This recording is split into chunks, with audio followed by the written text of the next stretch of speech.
Welcome to Sacrilegious Discourse. I'm husband. And I'm wife. Together, we're reading the Bible for the very first time. We grew up without religion and wanted to know what all the fuss was about. Well, what have we learned so far? That God is a dick, and apparently some people believe in talking donkeys? We're not trying to pass ourselves off as experts. Nope, we're just reading the Bible for the first time and giving our first take reaction. If you'd like to join us in this venture, you might consider starting at episode 1. Otherwise, jump in wherever you like. All right, let's go read the Bible. Yeah, let's get to it. Husband! Wife! We are in Psalms, so do you not remember where we are? It has been a weekend, so I don't remember where we are. Where are we? Praise the Lord! No. Praise the Lord! Still no. He's our refuge and our rock. Not mine. Okay, that's all I got. Okay. That's all I remember. Sure. Yeah. But where were we last time? We did like 1, 10, 11, and 12, I think. Okay. We are at 113, 114, and 115 today. Okay. Well, you ready to get into this? I am. Let's do it. Okie dokie.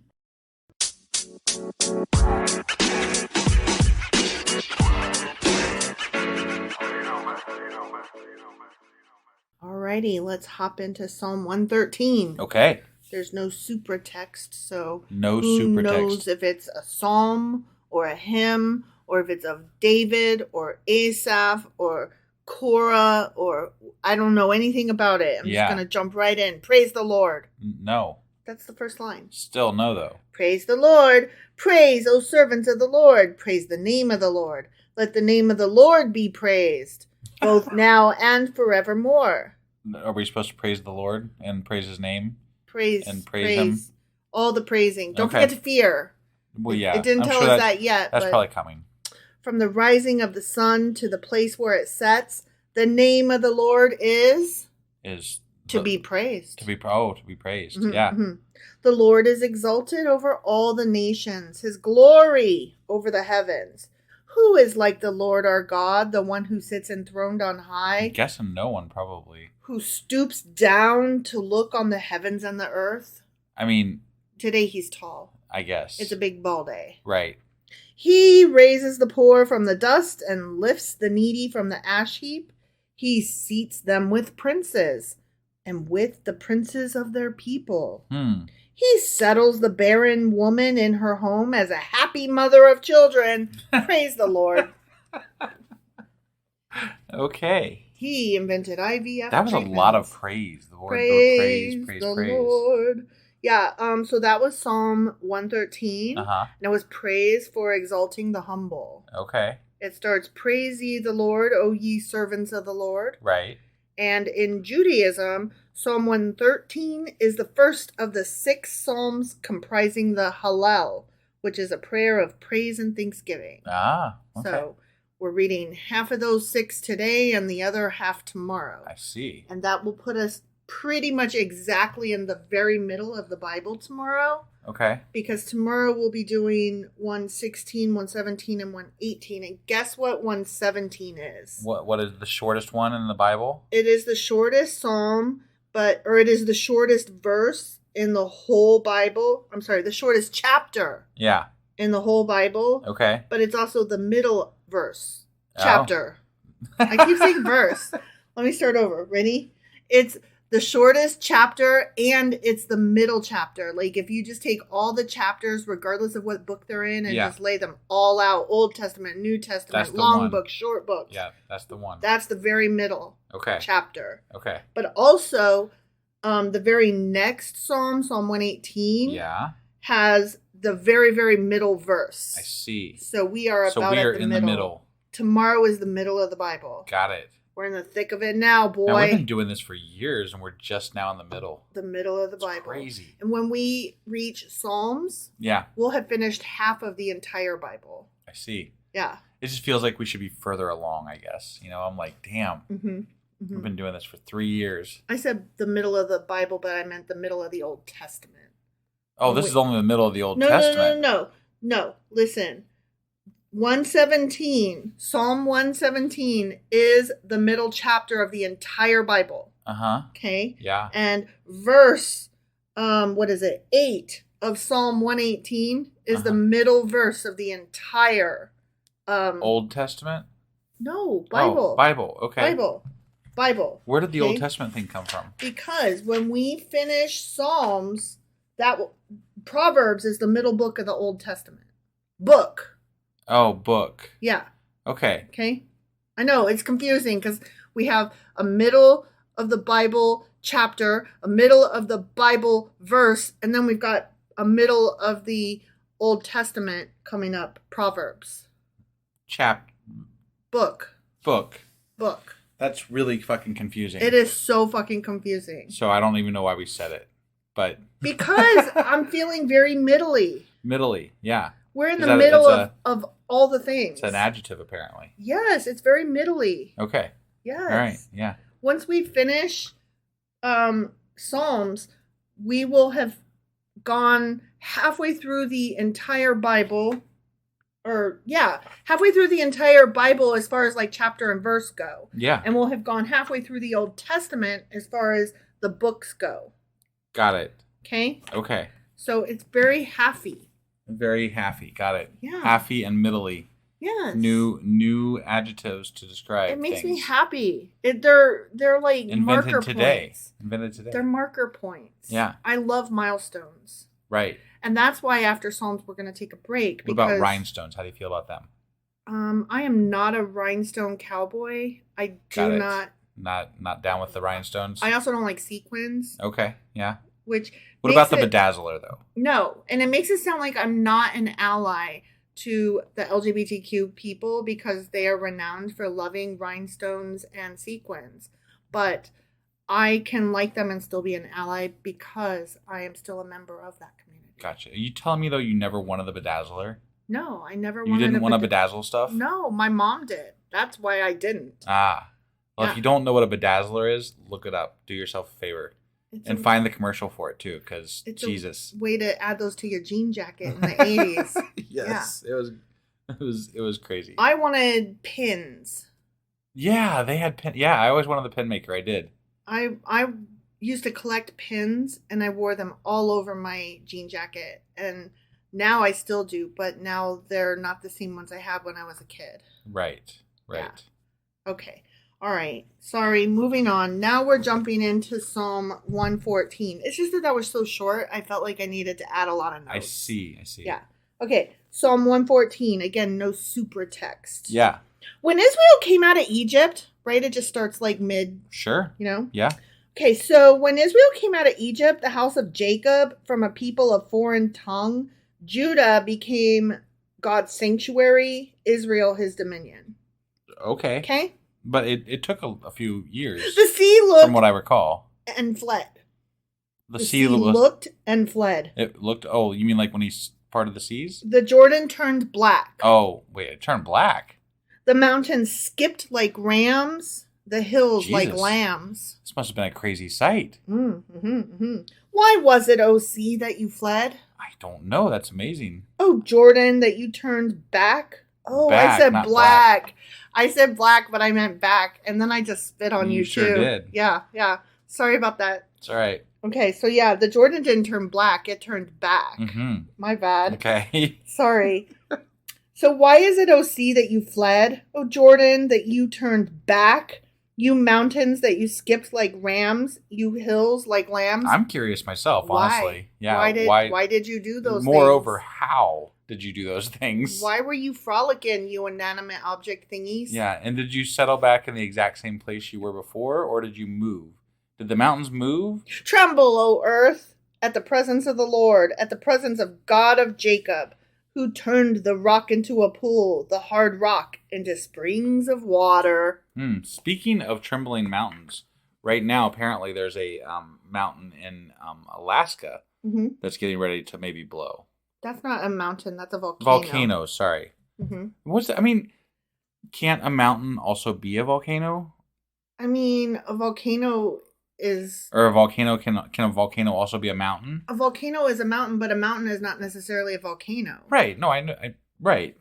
Yeah, I get that. Okay, but when I call it a mountain, it's still a mountain, right? But it's a volcano. Like, but it's also a mountain. But that's like calling something a square when, yes, it's a square, but it's a rectangle. Like, be specific.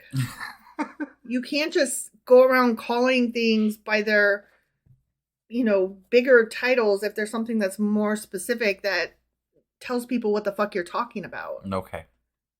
I'll do better. It's like if you call, like, nice tent. Okay, yeah, I guess it's a tent, but what you mean is umbrella. You know what I mean? I would never think to call an umbrella a tent. But a tent is a miniature... No, an umbrella is a miniature tent. Is it? It is. You seek shelter underneath it. I guess. Yeah. Yeah. I'm just saying, like, you have to use the thing that's more descriptive. Okay. You just do. All right. Yeah. All right. Psalm 114 notes. The wonders of the Exodus. Okay, did you get all that with those frolicking mountains? I mean, that was, if I saw all that stuff happening, I would be amazed. Would you be asking, why did you dance, oh mountain? I sure the fuck would. I might not say it like that, but I'd be like, babe, what the fuck are those mountains doing? Why are they frolicking? What is going on? See, here's the difference between me and you, right? Yeah. You would be like, babe, the mountains were frolicking. And I would be like, what? What do you mean? Show me. Tell me about it. What the fuck? And like, I would be asking questions, right? Mm-hmm. If I told you that, you would be like, no, they weren't. Like, period, the end. You'd be like, you're clearly off your fucking rocker. What did you eat today? Yeah. Like, I would totally believe you because I love you and because clearly you saw something. Uh-huh. Something. Yeah. But you would be like, no. And you would require, like with the marshmallows, like I couldn't just say, I put them here and they were there. Like I had to tell you the whole story and you were like, maybe it was the cat. And I was like, no, the cat was, like you could not believe me. You couldn't just believe me that a thing happened. I believed you that it happened. No, I was looking for the answer as to how. Okay, but it comes across as not believing what I saw or what I heard. But you didn't even, I believed you. I just was looking for the how of the situation. Okay, but if I said I saw the mountains frolicking or dancing or whatever the fuck. Right. I'd start immediately looking for earthquakes that happen in the area and I would try to figure out what the fuck was going on. You wouldn't be like, what do you, like, literally doing the Macarena? Like, what do you mean? Right. Like, you wouldn't go that direction. No. Whereas I would be like, okay, you use the word dancing. That's very specific. And you like to be loosey-goosey with your language. So, do you really mean dancing? I feel like frolicking? If the mountains were frolicking and I came home to tell you about it, I would be pretty frantic about it. You don't think I would be frantic? I don't know. Probably. I would. I'm just saying the difference between me and you is that you would automatically poo-poo and discount my enthusiasm or my whatever you call it. And you would be looking for... I jumped straight into solving the issue. I jumped straight into, I want to figure out what the fuck is happening. No, and I get that. But I'm trying to explain the difference between us and you're like taking it as an insult and trying to excuse it. I'm just saying, like, I would take you at your word that a strange phenomenon happened and then let's find out more about it. Got it. You would be like, that absolutely makes no fucking sense. What you said doesn't track. I'm leaving your side to go look it up myself. Instead of like, whoa, that sounds weird. Tell me about it, babe. But I trust your experience enough to start looking into the research for how it happened or why it happened or what it was. I'm trying to tell the difference between us. Okay. Okay. All right. That I get the difference. I am trusting and you are not. You are not. I trust you. As a human being who is my partner. If I told you I saw a ghost, you would be like, no, you didn't. Probably. That's what I'm saying. I would never tell you, no, you didn't. I would say, where did you see the ghost? What did it look like? What was happening at the time? Right. Like, I would be like, show me. And you would be like, no, you didn't. And you probably wouldn't even ask any questions because you would just dismiss me. No, I would ask questions for sure. But you would take it upon yourself, though. You would not be like, let's together solve this. I would be annoyed initially because I'd have to do a lot of research. That's what I'm saying. And that's what I'm talking about right there. All right. This one starts when Israel went out of Egypt. Okay. Remember that time when it did that? Yep. It just starts when this happened. Well, yeah. Like, I mean, they're just referring to things we've already read. So that's, yeah, I know. It's just that the other ones, like, they start with other things, other stuff. Praise the Lord. This happened. That happened. This one goes, when Israel went out of Egypt. Yes. And it's like, whoa. Right. It like starts mid-story kind of thing. Like, you're already with me. Right. So, since the 6th century, this psalm has been used as a reading at Christian burial services and also a ministry to those who are dying. Please don't read this if I'm dying. Oh, I won't. Not a chance.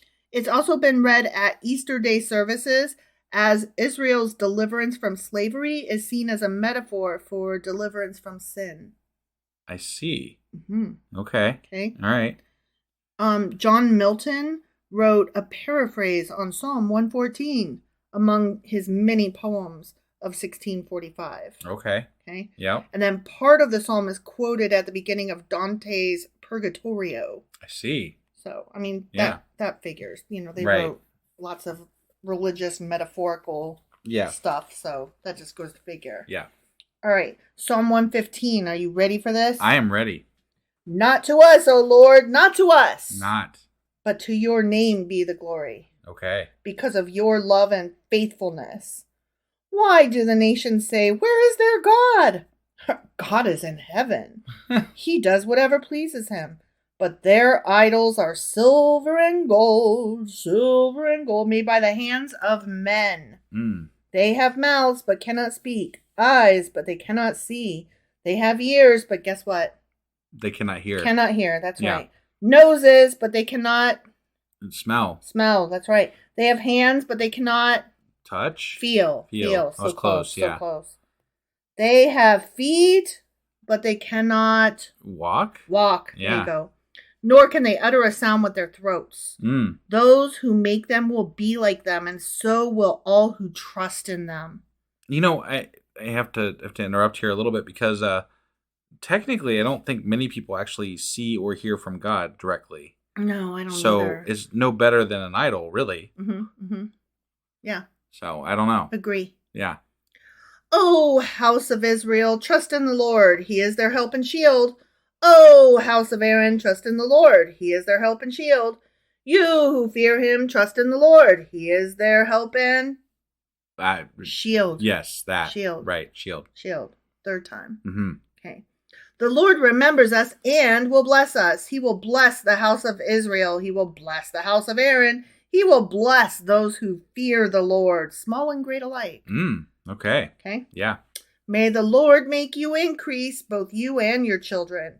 May you be blessed by the Lord, the maker of heaven and earth.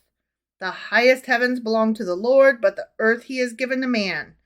It is not the dead who praise the Lord. No, certainly not. Yeah. Those who go down to silence. It is we who extol the Lord, both now and forevermore. Praise the Lord. Okay. Okay? Okay. Psalm 115. This one is God and the idols. Okay. Yep. It starts, not unto us, O Lord, not unto us, but unto thy name give glory. Yeah. Now, I don't want glory. Yeah. Don't give me the glory. Nope. If I study all night and make an A on the test, don't give me the glory. Yeah, just God did it. Right, yeah. God stayed up all night studying. I didn't do a damn thing. In some versions of the Bible, this psalm forms the second part of the previous psalm. Okay, so sometimes they go together. Got it. Some scholars claim it was probably composed for use in the Second Temple services after the return from Babylon, perhaps when the first flush of enthusiasm had died away and the little community in Jerusalem realized how weak it was in the eyes of its neighbors. They were like, don't forget to be afraid and praise. Right. Don't forget. Yeah. The beginning of this one is sometimes used for inscriptions on buildings. And just to remind you, it's not unto us, O Lord, not unto us. Got it. Unto thy name give glory. Got it. Okay? Yeah. They put that on buildings. Sure. This psalm was behind the motivation to create Earth Day, an annual event on April 22nd to demonstrate support for environmental protection. I like that. It was proposed as a day to preserve the earth, to honor the concept of peace, and to share resources. Well, that's good. It was originally to be observed on the first day of spring. Isn't that interesting? It is. The first verse in Latin, which again is not unto us, O Lord, not unto us. Right. In Latin, that is non nobis domine. It became the motto of the Knights Templar. Oh. And excuse you, but I wrote Knights Templar in my little list of, okay, there's some rabbit hole I need to go down. Okay. Yeah, that's like the beginning of some conspiracy theory stuff and things. So that's fun. That's some fun stuff. Yeah, I just took a few notes of what the fuck is that again now? Right. Just a little bit, okay? Sure. Not even 101. This is like not even intro. Right. Okay. Right. The poor fellow soldiers of Christ and of the Temple of Solomon, also known as the Order of Solomon's Temple, or the Knights Templar, or simply the Templars, was a military order of the Catholic faith and one of the wealthiest and most popular military orders in Western Christianity. They were founded circa 1119, headquartered on the Temple Mount in Jerusalem, and existed for nearly 2 centuries during the Middle Ages. Okay. Yeah. And that's what they were, and that's what they did. The end. Religious military. Mm-hmm. Interesting. Yeah, you got to kill those people. If they're not going to fear your God, they're going to eat your blade. Right. You're going to fear something. Yeah. Yeah. They'll probably kill them with their right hand. Not the left. Yeah. All right. So that was Psalms for today. Yeah. And that was Psalms chapters 113, 114, and 115. And actually tomorrow we will be finishing up the last 3 of this 6, I guess. And that will be 116, 117, and 118. And we'll be halfway through the Bible at that point. We'll be halfway through the Bible as far as chapter and verse goes. Yeah. That is correct. All right. We'll see you guys tomorrow. Yep. Bye.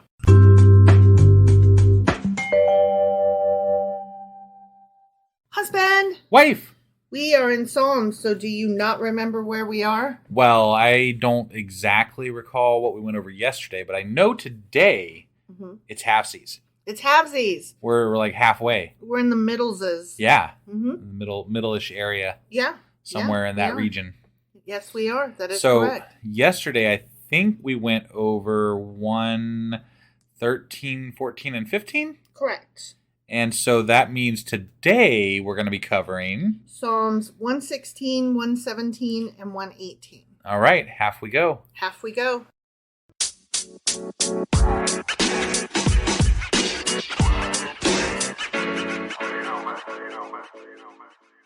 All right, Psalm 116. All right. Are you ready for this? I am ready for this. Okay. I love the Lord, for he heard my voice. Oh, you heard my voice, baby, and I love you. Yeah, same here. I heard yours, and I also love you. But there are other people whose voices I hear that I don't love at all. That's true. Some voices grate at me. Yeah. That's for, yeah. Some people have voices that are just fine, but I just hate them anyways. Right. Which I know we're not supposed to hate people, but I do. That doesn't mean I hate the person. No, sometimes I hate people. Well, yeah, but I mean, their voice is just one factor. It doesn't necessarily mean I'm going to hate the person. No. There are some great people. Oh, you know whose voice I really like? Sherrod Brown. I don't know. Yeah, you do. I know who he is. I just don't know. He's got a real rumbly voice. He talks like this. He's the Ohio guy. Something or other, yeah. Yeah, some representative in Ohio. Sure. Yeah, he's got a real rumbly voice. Yeah. I actually really like it, though. Got it. It makes me laugh. Yeah. Okay. I don't know why not laugh at him. That sounded like I was laughing at him. I mean, his voice just makes me happy. I hear it and it makes me happy. I don't mean laughing at him. Got it. I don't know why his voice is like that. I really did not expect Sherrod Brown to come up on our podcast today. I didn't either. That one caught me off guard. Yeah. Yep. Sorry. No, you're good. So anyway, he heard my voice and he heard my cry for mercy. Oh. Because he turned his ear to me, I will call on him as long as I live. Oh, okay. All right. You turned your ear to me. I'm going to call on you as long as you live. Yeah. Not as long as I live. Right. Just as long as you live. I try to call on you as long as you live, but you never answer the fucking phone. I don't ever answer the phone because I turned off all alerts. Yeah. And that's because a ringing phone or a sound of a text literally gives me anxiety. Do you know how annoying I know it is? I know. Yeah. I Okay. can't help it. Yeah. I can't help it. I'm very I mean, sorry. you could help it. You just don't. I can't help that it causes me anxiety. Yeah. Sorry. I yeah. do check my texts regularly. Yeah. I do. Multiple times a day. Yeah. I check my texts multiple times a day. Yeah, multiple could be 3. Yeah. That is multiple. That is correct. And when I suspect you might have called, I check my texts much more frequently to see if I've missed a call because I know how annoyed you get. So there. The cords of death entangled me. The anguish of the grave came upon me. I was overcome by trouble and sorrow. It's all that trouble. Right here in River City. Then I called on the name of the Lord. Oh, Lord! Save me. Yeah. The Lord is gracious and righteous. Our God is full of compassion. He's full of something. But I don't think compassion is what he's full of. Right. The Lord protects the simple-hearted. Yeah. I guess. Simple-minded. When I was in great need, he saved me.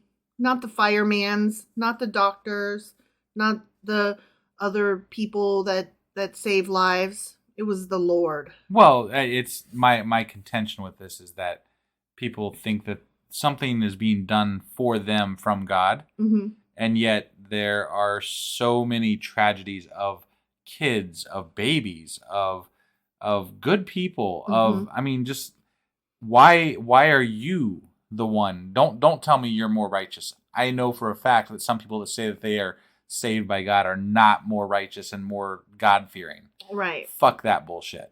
Seriously, like you prayed harder and so your kid got to live than somebody else's? Right. Fuck you. Fuck you for that. Yeah. You know? That's all. Yep. No, there's a meme out there that says something along the lines of if God helped you find your keys but didn't protect the kid from being raped by the priest, then fuck you. Yeah, exactly. I totally 100% endorse that. Yeah. That's a good meme. Right. Be at rest once more, O my soul, for the Lord has been good to you. For you, O Lord, have delivered my soul from death, my eyes from tears, my feet from stumbling, that I may walk before the Lord in the land of the living. He says he delivered him from death, but eventually you're gonna die. Right? So maybe if you pray temporarily spared him, I guess. Maybe if you pray hard enough, you get to live forever. I don't think that's how that works. Well, I don't know. Maybe nobody has prayed. Yeah, maybe that's it. Maybe nobody has prayed hard enough. Yeah. I believed, therefore I said, I am greatly afflicted. I believed in God, so I shouted, I suck. Right. Like, what? It should be, I believe in God, so I feel awesome. I'm awesome. Part of believing in God is admitting that you are full of flaws and wrong and bad and sin. I do that, and I don't believe in God. Like, I have zero problem admitting all my flaws. But I mean, that's part of the basis of being religious in any religion that I'm aware of is that you started off on the wrong foot. You have to win back your God. You know, I think another thing too is looking for that forgiveness for your flaws or mistakes or whatever from outside instead of inside. Like, maybe stop worrying about this outer source forgiving you and letting you off the hook. Maybe the problem is that you need to learn how to forgive yourself. Oh, it definitely is. Yeah, no, I mean that you cannot grow as a human being unless you accept your own flaws and move forward in your life accordingly. That is the only way. Yeah. And in my dismay, I said, all men are liars. I mean, that's sure. Okay, hold on to that phrase because we're going to come back to it. Okay. It's a good one. Yeah. Okay. How can I repay the Lord for all his goodness to me? I will lift up the cup of salvation and call on the name of the Lord. I will fulfill my vows to the Lord in the presence of all his people. Precious in the sight of the Lord is the death of his saints. Okay. I love it when people die. Saints die? Yeah. What? Okay. O Lord, truly I am your servant. I am your servant, the son of your maidservant. You have freed me from my chains. Son of your maidservant, huh? You know how bitches be having sex and making babies. Okay. Yeah. All right. Yeah. I will sacrifice a thank offering to you and call on the name of the Lord. I will fulfill my vows to the Lord in the presence of all his people, in the courts of the house of the Lord, in the midst, O Jerusalem. Praise the Lord. Okay. Okay. So, I guess that was a psalm. That was a psalm. Yeah, and it's psalmed. That psalm psalmed hard. Yeah, it was psalmy.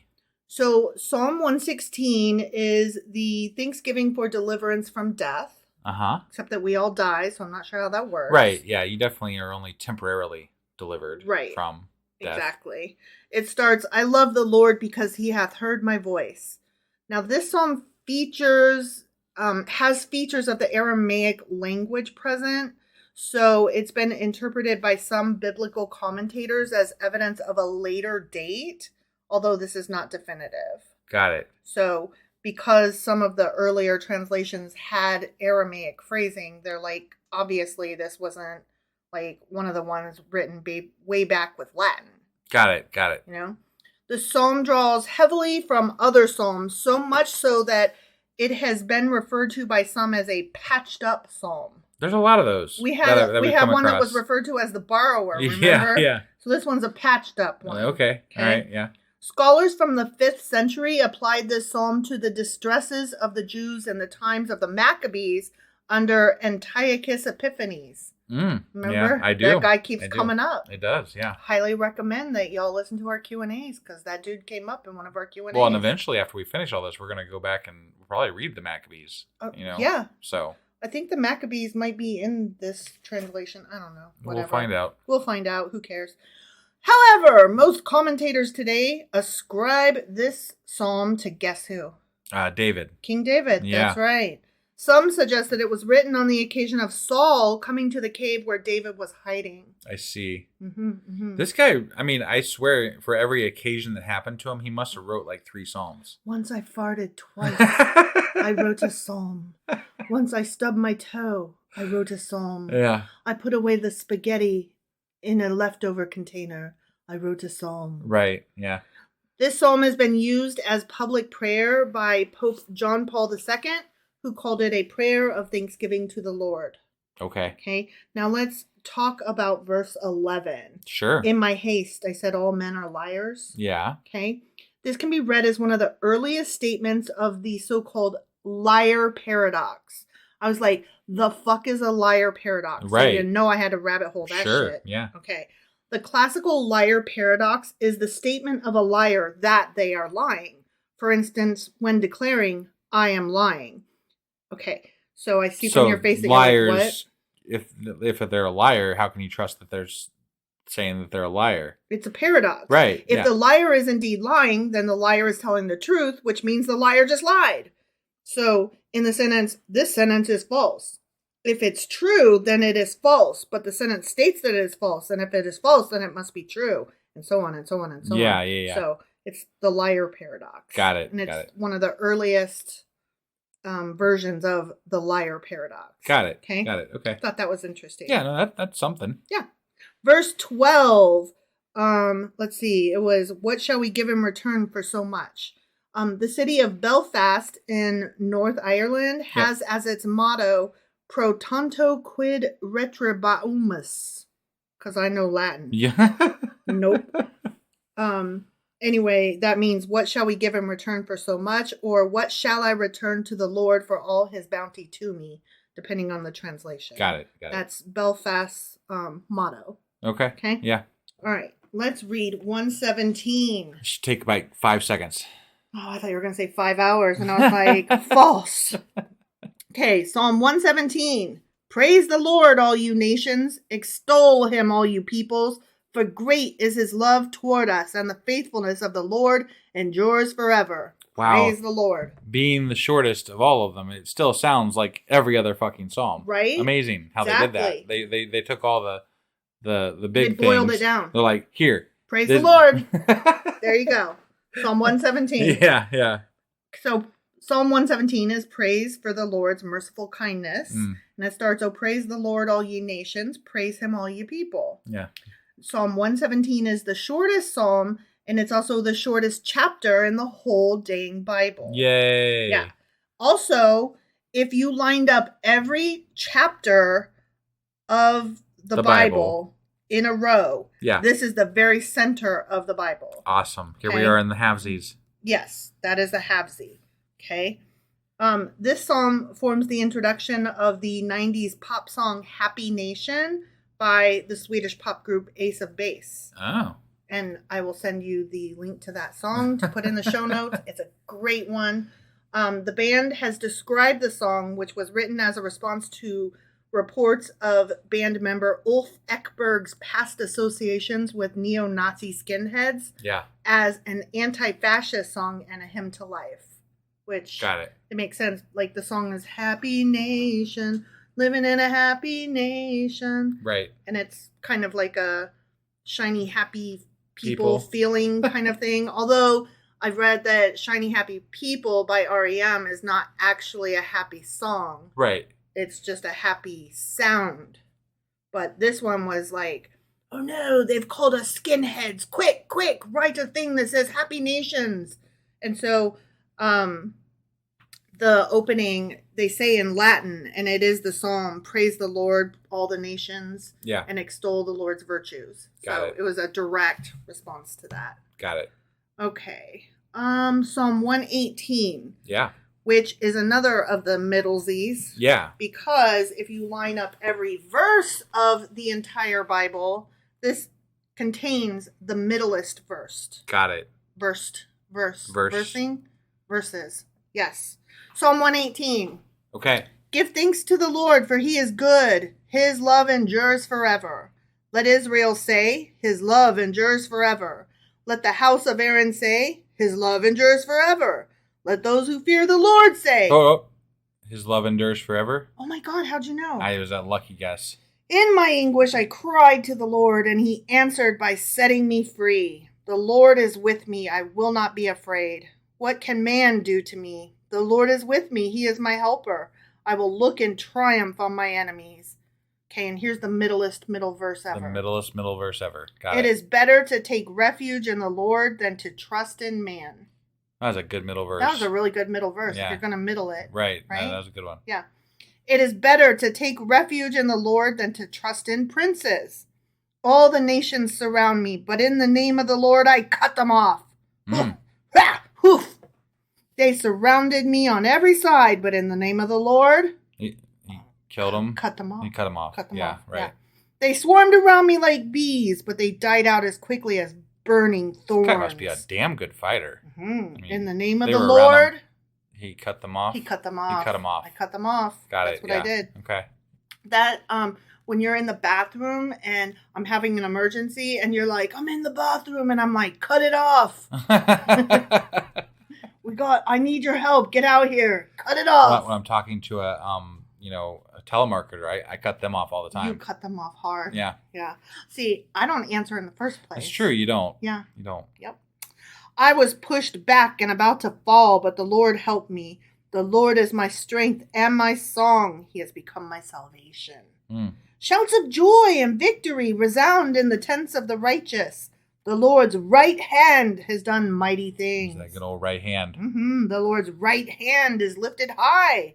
The Lord's right hand has done many mighty things.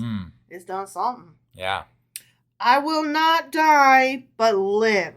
You'll die. You will die. You want to phone him up, see if he's still around? I bet he died. Yeah. And will proclaim what the Lord has done. The Lord has chastened me severely, but he has not given me over to death. But he will. He did. So he did, and he will. Yeah. Any listeners, I hope this isn't shocking. Like, I hope I'm not giving you a spoiler. You're going to die. Right. Like, I hope it's not tomorrow because, oh my gosh, that would be so... Right. Ouch. But, just so that you aren't shocked when it comes up. We all die. Right. So that makes life precious. So be careful. And that's a large part of why I want to live, without a God. Not a hedonistic life. I don't want to go nuts. No, but if you're living life thinking that you have more after you die, you're going to not live life to the fullest, in my opinion. Well, you're not going to treat it carefully. if you can afford to buy an entire library full of books, then one individual book doesn't really mean a whole hell of a lot. So you're not going to mind leaving it on the floor for a dog to chew or a cat to pee on or something. Right. You're not going to mind giving like a first edition book to like a toddler to scribble in and tear the pages out. But if you know that it's precious and you probably can't afford a lot more books, you're going to be careful with it. Well, it's one of the things that makes me think why we have such a problem convincing right-wingers to care about this planet, because they don't give a fuck. Well, they're like, A, God gave it to me, we can do what I want with it. Right. And B, who gives a shit, I'm just passing through. Yeah. Yeah, if you think that this isn't all there is and there's a better thing waiting for you, you don't care about this planet. But here's my thing. I'm like, God gave it to you, and your response is, I can do with it as I please. God gave it to you, and your first thought is, I can trash it if I wanna. Right. And then your second thought is, I'm just passing through. You're just passing through God's beautiful thing that was given to you to take care of. Why would you throw pollution out the window? Well, it really pisses me off, because when I was younger, I was in Scouts, and that is a very religious-oriented group, right? You were taught to respect the planet. I was taught to respect the planet through religion and through Scouts. Now it was a combined effort between the two, but I mean, like, part of it was that, we are to respect this wonderful thing that was given to us as a gift. That type of mentality. Yes, is what I was taught when I was in Scouts, and I loved that concept. I thought that was a beautiful concept. Yes. But it's not practiced. It's not as much as it should be. And now it's even more so. Like, they're even louder about, no, we don't have to. Right. No, like, it's like gone the complete opposite way, where people are like, fuck this planet. There's heaven waiting for me. Yeah. I'm like, oh, can you just stop voting maybe or something? Because you're really dumb. If you don't like this planet and you don't want to see it, like, to me, your opinion doesn't matter then. So go away. Yeah. To Mars, maybe, like I was saying yesterday. Again, if you're waiting on heaven, why do you care whether Trump or Biden's in office? It doesn't fucking matter. Exactly. You're going to heaven. Now, see. Leave me alone. I did read something that made me so happy. All y'all that are getting taken up in the, what's that called? Rapture? The rapture. Thank you. All y'all that are getting taken up in the rapture, you should really be nicer to us, because we'll be taking care of the pets that you leave behind. That's a meme. Yeah. I know it's a meme. It's a great, and I've said it before, but it's true. Yeah, in fact, I think we should set up a foundation. So anybody out there that is going to be raptured soon, you can donate to this foundation. You just hop on our Patreon page. And you click the highest amount, and we'll make sure that we take care of your pets when you get raptured. Yeah. We promise we'll do it. When you get raptured. Take care of, I don't mean put to death. No. We'll take good care of them. It'll go to a really good, loving home. Yeah. Somebody who actually gives a shit about this planet and the animals left behind. In the meantime, we'll take your money, and you don't need it. Yeah. And you're a Christian, right? Like I said, as soon as you get raptured, we'll take care of your animals for you. Yeah. Done deal. I mean, I will pawn off your goldfish on somebody else. Yeah, the goldfish. I don't like goldfish. They're too hard to take care of. We'll look for a good home for them. Yeah. Or something. Really, any fish. Find a good pond or something. Not just goldfish, like all fish. Like, we had fish, and I was the one that had to take care of the tank. We just don't do fish very well. I don't want to clean the tank all the time. It's boring. And you can't play with them. You can't. They don't do anything. I like to look at them, but they're kind of like birds to me. Like, ooh, that's pretty over there that I'm not responsible for. I want a fish tank that somebody else takes care of. All right. I could stand that. Right. Yeah. So if anybody wants to buy us a fish tank and take care of it for us, yes, we'll totally have fish. I mean, that and a pool. Same thing, yeah. If somebody wants to take care of that for us too, then and get us a pool. Here's the thing: I don't want a pool unless I can afford somebody else to take care of it. Right. Yeah. Like, I don't understand people that are like, oh yeah, I'd love to have a pool in the backyard. Not me.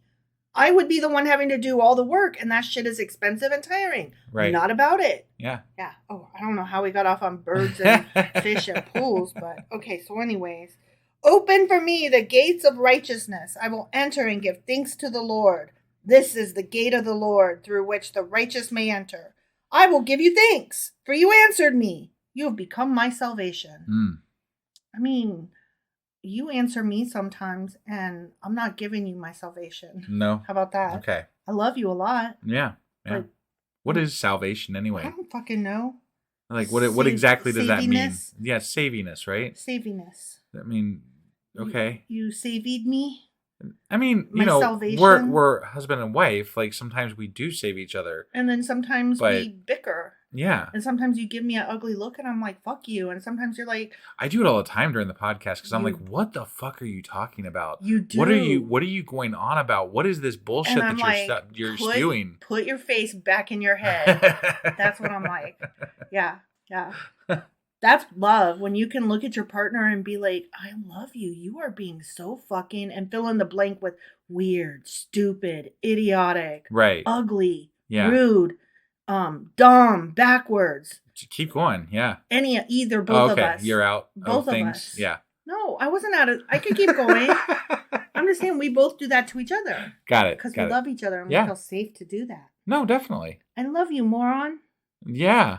That's what I say to you, and that's what you say to me. I'm not going to say it to you because I'm being nice right now. Oh, that's not fair. I'm sorry. Now you made me the asshole. I did. See how that worked? The stone and builders rejected has become the capstone. The Lord has done this, and it is marvelous in our eyes. Okay. I don't understand that, but okay. This is the day the Lord has made. Let us rejoice and be glad in it. O Lord, save us. O Lord, grant us success. Blessed is he who comes in the name of the Lord. From the house of the Lord, we bless you. Bless you. Achoo! The Lord is God, and he has made his light shine upon us. With bows in hand, join in the festal? I have no idea. Festal. Festal procession. Okay. I don't think it's feastal because that would be like Feastal. Got it. It's festal. Okay. Like festive? Festal? Festive. Sure. I'm going to pretend that means festive. Join in the festive procession. Up to the horns of the altar. Yeah. Okay. You are my God, and I will give you thanks. You are my God, and I will exalt you. Give thanks to the Lord, for he is good. His love endures forever. Wait, it just occurred to me that they said the horns of the altar. Yeah. Like... You know, the horns. Yeah, no, I know. But, like, so I'm curious if these are the horns, like the 10 horns or whatever, you were talking about. No, the horns on the altar. The altar. Are they like, but are the horns like bull horn? Are they like, cow horns, bull horns? What kind of horns are they? You mess with the bull, you get the horns. I'm ram horns. I'm asking for a reason. Like, is the ram horns. It's like the ones you call with, like the ones that make a sound? Ricola. I'm being serious. Is it the ones that make a sound?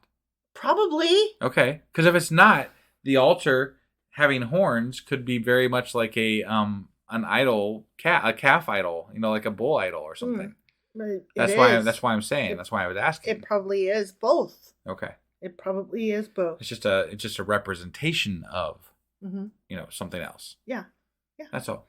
Kind of like the cross that right. Jesus died on. Yeah. Another idol. Right. Or all the candles that Catholics light.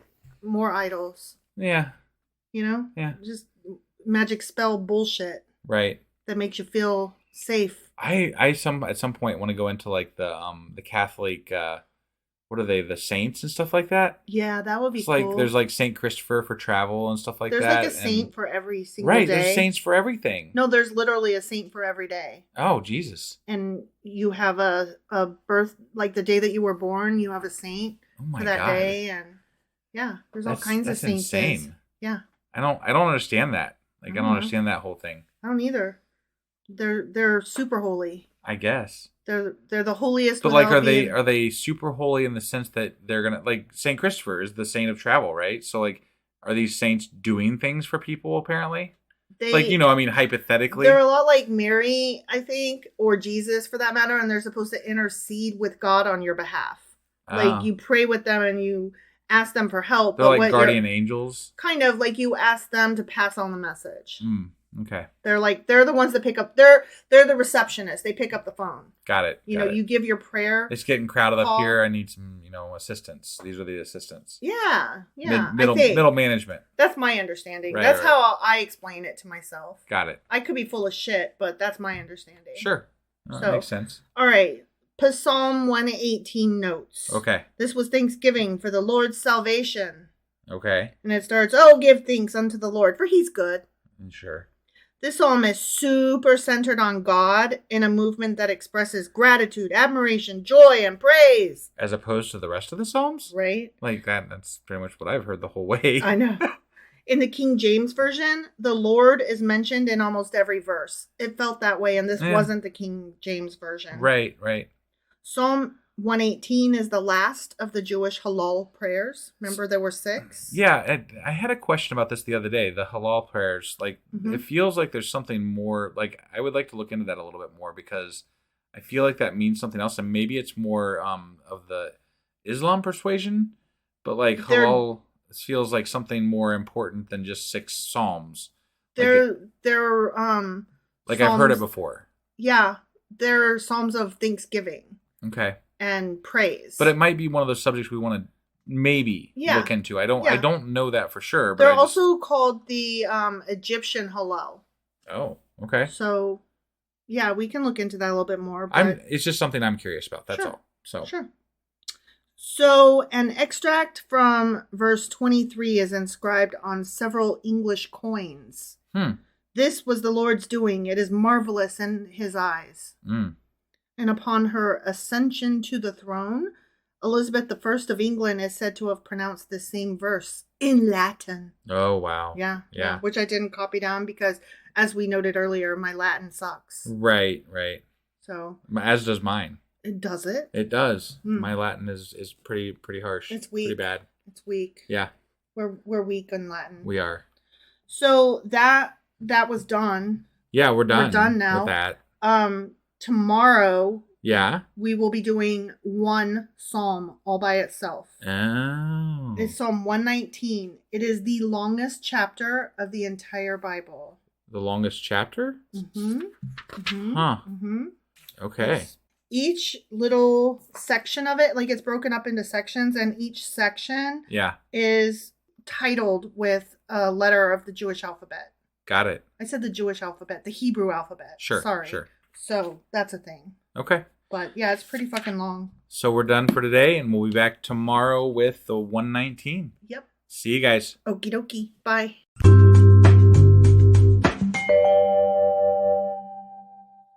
Husband! Wife! Do you know where the fuck we are at today? We are past the middle. We are past the middle of the halfway. Bible. Yeah. We're done with over half of the Bible. Yes. That is amazing. At least insofar as if you're counting by either verse or chapter.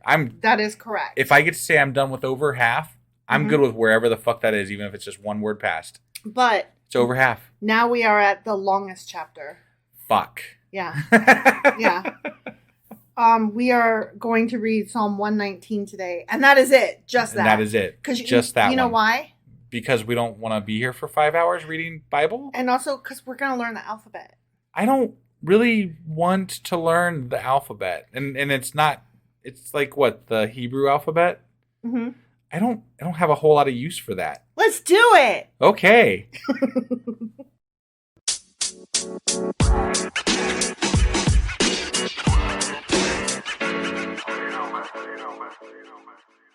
Okay, so we are doing Psalm 119 today. All right. Not only is it the longest chapter in the Bible, it's obviously the longest psalm. Obviously. But because of the way it's split up, I'm going to read a few things before. Oh. Yeah. Okay. So we're going to do a little bit of studying before we get into it, and then maybe again after? Because I'm reading it out loud, I want it understood how I'm reading it, why I'm reading it the way I am. Okay. All right. Okay. Yeah. Yeah, we're doing something a little different today. Sure. Okay. Sure. So, it's divided into, it's 176 verses. Got it. Okay. Yeah. And it's divided into 22 stanzas, paragraphs, basically. Sure. Okay. And each one of the 22 stanzas makes up one character of the Hebrew alphabet because they have different amount of letters than we do. Right. So also within each stanza that starts with a letter of the Hebrew alphabet, In the Hebrew text, each line started with that letter. Okay. Now, that didn't make it over, obviously, into through translations. Subsequent translations. Right. But because of that, each stanza has the letter at the beginning. Okay. And so I will say that. And also, they often have the Hebrew equivalent of what that letter is, which I can't say because it's Hebrew and it's a symbol. Right. So, yeah. I just wanted to kind of give that little setup as to why I'm going to be saying a word. And then reading stanza type thing. Yeah. Okay. Got it. Yeah. All right. So Psalm 119, no super text. So it is what it be. It is what it be? Yeah. Okay. Yeah. So the first stanza is Aleph. Okay. Mm-hmm. Blessed are they whose ways are blameless, who walk according to the law of the Lord. Blessed are they who keep his statutes and seek him with all their heart. They do nothing wrong. They walk in his ways. You have laid down precepts that are to be fully obeyed. Oh, that my ways were steadfast in obeying your decrees. Then I would not be put to shame when I consider all your commands. I will praise you with an upright heart as I learn your righteous laws. I will obey your decrees. Do not utterly forsake me. Yeah, don't fuck me over, God. So that first stanza was like, follow the rules, do it, I'm gonna. Okay, so moving on to the next stanza. Yeah. Beth. Okay. So Aleph was like A. Sure. Beth is like B. But, not all of them will match up like that. Got it. Obviously. Right. Okay. Now, I think it's funny that this one's called Beth because there's a song called Beth that's like a hair band ballad from the 80s. I'm sure I would know it if I heard it, but I don't know it off the top of my head. Oh, well then I might have to sing a little bit for you. Oh. Beth, I hear you calling, but I can't come home right now, 'cause me and the boys are playing, and we just can't find the sound. Just a few more hours, and I'll be right home to you. Beth, I hear you calling, but Beth, what can I do? Bum, Beth, what can I do? I think I know the song. It's been a while since I've heard it. I did murder it very badly. It was pretty tragic, but it was fun because I was like, come on, you know this. Right, yeah. Right? I'm pretty sure I do. Yeah, so Beth. Yeah, okay. But not that Beth. Not that Beth. A different Beth. Yeah.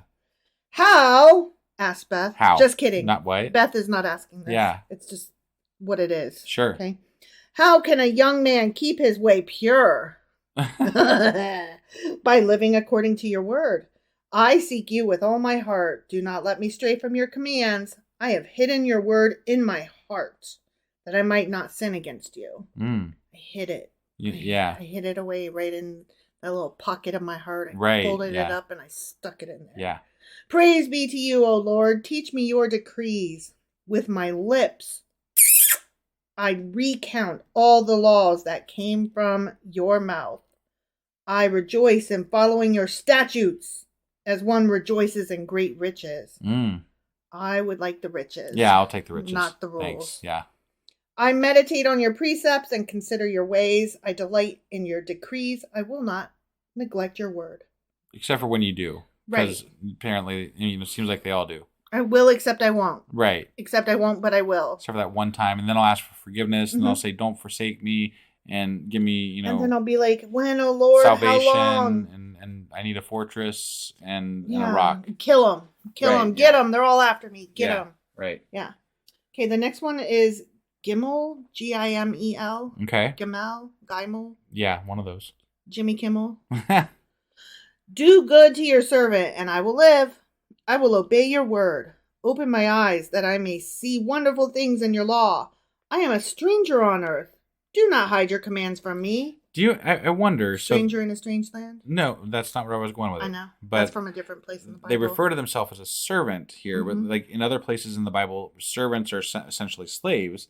I wonder if the word for servant and slave servant of God and slave are like interchangeable in the text that they translated from, or if it's no, different. I think there is a difference between a servant and a slave. Kind of like an indentured servant is not a slave. Right. Kind of. Sure. But sometimes they referred to slaves as servants.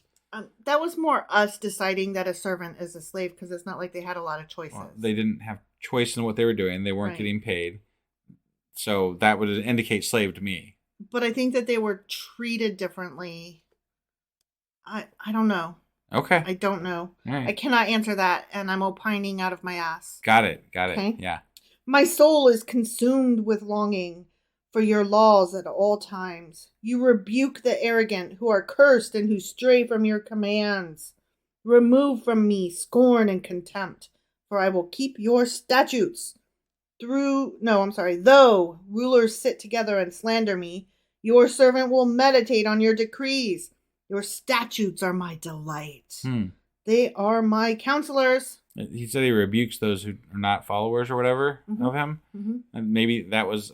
Remember I was telling you when I drove home today, there was like lightning hitting buildings next to me and trees. And I mean, like, it was like right next to me. I'm like, what the fuck is going on? Yeah, you were telling me about that. And like, I was not with you when that was happening. So then when I got in the car with you later and you were telling me about that, I was looking up, like I was Googling. Can you get hurt in a car? If a car gets hit by lightning while you're fucking in it, will you die? Most likely you're going to be okay. Yeah. Then but just... You should pull over immediately and keep your hands off the wheel. Yeah, and the gas or brake pedals. Yeah. Like, I mean, you probably still live anyway, but those are the parts that could cause a problem. And also, it'll probably blow out your back windshield. It might melt your tires. And what else did it say? If you have a computer chip in your car, it'll fry that. Do that, yeah. Yeah, but the metal surrounding you should keep you safe from it getting It'll conduct it around you. Yeah, into the ground. Right. Yeah. So, I guess you're okay. So yeah, cars fairly safe to be in. I guess. Okay, the next one is called Daleth. Daleth. Not Dalek. That's what I wanted to say. We're gonna call that one Dalek. Okay. Yeah. Yeah. Just to be clear, Dalek is from Doctor Who. Yeah. I am laid low in the dust. Preserve my life according to your word. I recounted my ways, and you answered me. Teach me your decrees. Let me understand the teaching of your precepts. Then I will meditate on your wonders. My soul is weary with sorrow. Strengthen me according to your word. Keep me from deceitful ways. Be gracious to me through your law. I have chosen the way of truth. I have set my heart on your laws. I hold fast to your statutes, O Lord. Do not let me be put to shame.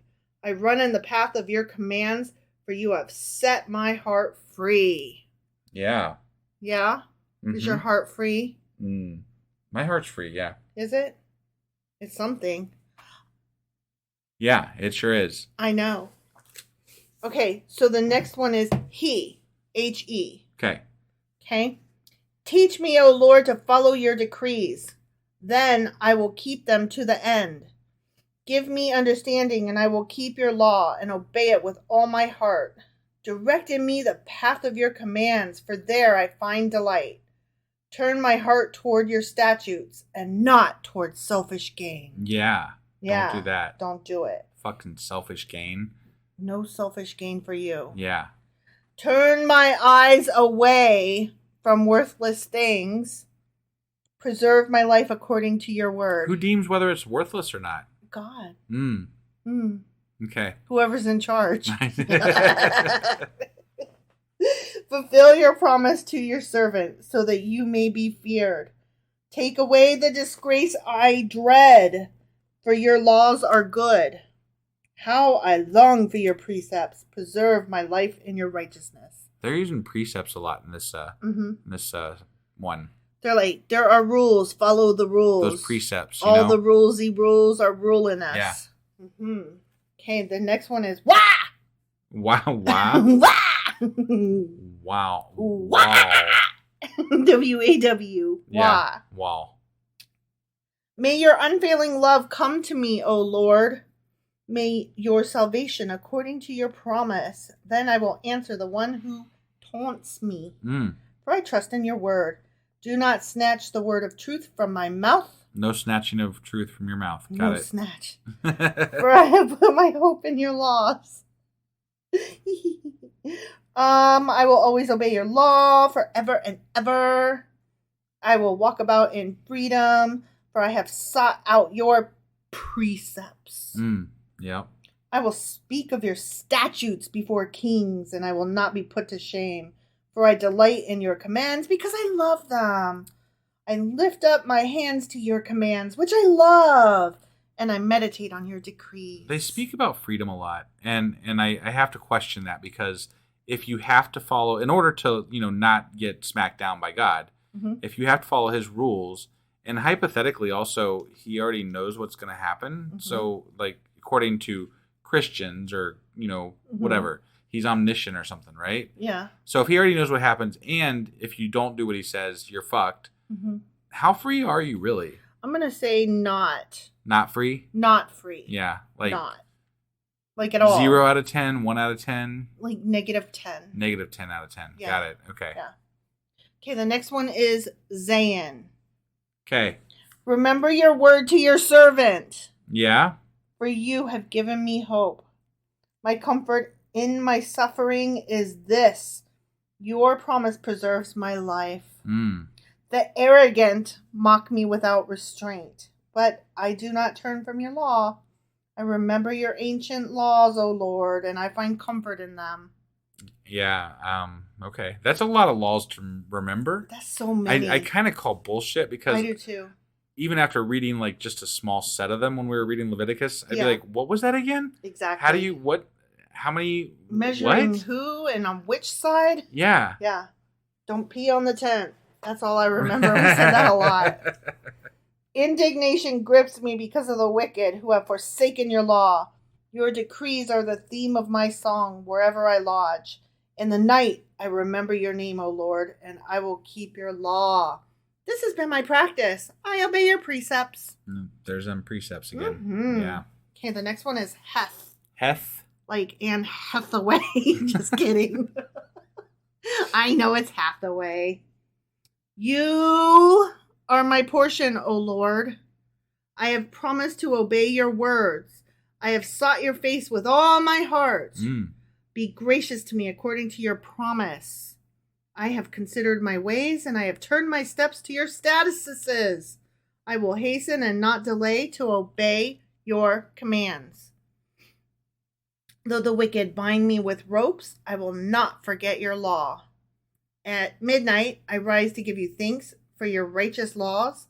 I am a friend to all who fear you. You get up at midnight to give thanks to the Lord? Well, I mean, I'm in ropes. The wicked bind me with ropes. Do you remember? So, yeah, I'm getting up at midnight. Do you remember they used to, like, apparently way back when, there used to be, like, different sleep schedules. People would, like, go to sleep. Second sleep. Second sleep. Yeah, there's a thing called second sleep. Yeah. And I always thought that was interesting. Me too. Me too. I tried to be on a 2-sectioned sleep schedule for a while. Yeah. Like way back when I first moved to Ohio. It didn't work. Got it. I couldn't do it. Yeah. No. I need all the sleep, and I need all of it. Right. And I need it consecutively. Yeah. I am a friend to all who fear you, to all who follow your precepts. The earth is filled with your love, O Lord. Teach me your decrees. He can barely be bothered to punish you, let alone teach you. I know. It's true. So. Certainly not reward you. Right, yeah. The next one is Teth. So we did Heth. Now we're on Teth. Okay. Jack and Jill. Do good to your servant, according to your word, O Lord. Teach me knowledge and good judgment, for I believe in your commands. Before I was afflicted, I went astray, but now I obey your word. I used to be a murderer, but now I'm not. I saw something today on Twitter. Someone was like, even Adolf Hitler can be forgiven. That's how wonderful our God is. And I'm like, what the fuck is wrong with you? Well, there's this normalization happening of racist skinheads, Nazis. Like, there's this normalization and push for that to be a thing. That is, it's okay to be that way. is what's well, the no, push. no, it is not. Oh no, any way whatsoever. I agree with you 100%. Right, but there is a push to make it okay to be that way, and that is part of it. Got it. Yeah. You are good, and what you do is good. Teach me your decrees. It's mostly led by people in red and white hats, though, right? Yes. Okay. All right. Yes. I'm just making sure who to look out for, you know? Mm-hmm. Okay. Yeah. Though the arrogant have smeared me with lies, I keep your precepts with all my heart. Their hearts are callous and unfeeling, but I delight in your law. It was good for me to be afflicted so that I might learn your decrees. Oh, so it's good that you suffered or did bad so that you could then know. You can't, like they've said it before, you can't apparently know of God unless you have something bad happen to you or whatever. I don't quite understand that concept, but I really think it's more like they're preying on people that are at their lowest. That's how I feel about it. Yeah, no, I totally agree. The law from your mouth is more precious to me than thousands of pieces of silver and gold. Okay. The next one is Yod. Yodelay. Your hands made me and formed me. Give me understanding to learn your commands. May those who fear you rejoice when they see me, for I have put my hope in your word. I know, O Lord, that your laws are righteous, and in faithfulness you have afflicted me. May your unfailing love be my comfort, according to your promise to your servant.